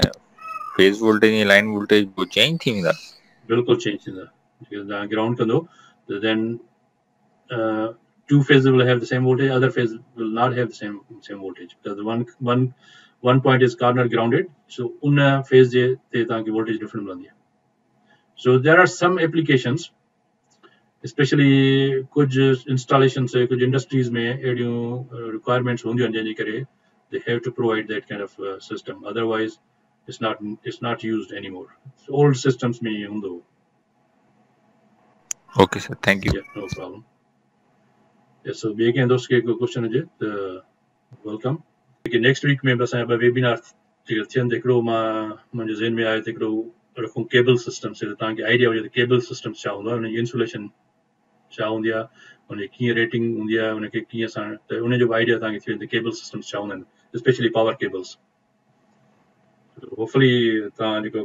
U will get lot of knowledge from these webinars. जॾहिं ही शयूं तव्हांखे क्लियर थींदो पोइ वरी असां पावर सिस्टम स्टडीज़ ते डिस्कस कंदासीं त पावर सिस्टम स्टडीज़ असां छो कंदा आहियूं, हुन में कहिड़ी इंफॉर्मेशन असांखे मिलंदी आहे, ऐं पोइ उहा इंफॉर्मेशन असां कीअं यूज़ कंदा आहियूं प्रोटेक्शन सिस्टम्स जे लाइ. कनेक्शंस से बिकॉज़ जो स्टार डेल्टा कनेक्शंस की generation to transmission and distribution थी थी उन में मुंहिंजे ख़्याल में पाण फंडामेंटल्स में कयोसीं ब्रीफली, जेको पावर सिस्टम फंडामेंटल्स जो जेको वेबिनार हो उन में असां ब्रीफली डिस्कस कयोसीं स्टार डेल्टा सिस्टम्स. सर तव्हां इहो कोन ॿुधायो star to delta, delta to star छो कंदा आहियूं ऐं कहिड़ो बहितर आहे? हलो ठीकु आहे, हुन ते हिकिड़ो नंढो वेबिनार रखंदासीं, नो प्रॉब्लम. सर डीसी सिस्टम में भी ग्राउंडिंग यूज कंदा आहियूं? डीसी सिस्टम में ग्राउंड जेको नेगेटिव टर्मिनल हूंदो आहे उहो हुनखे असां हमेशह ग्राउंडेड कंदा आहियूं. ऐं डीसी सिस्टम में इहो मसइलो हूंदो आहे त डीसी सिस्टम में जेकॾहिं को ग्राउंड थी वञे त जेकॾहिं नेगेटिव ग्राउंड आहे इज़ नॉट अ प्रॉब्लम. ऐं नॉर्मली डीसी सिस्टम में जेको नेगेटिव टर्मिनल हूंदो आहे या उनखे असां हमेशह ग्राउंड कंदा आहियूं so that provides the reference path. ऐं उहो जेकॾहिं ग्राउंडेड थी वञे त नो प्रॉब्लम.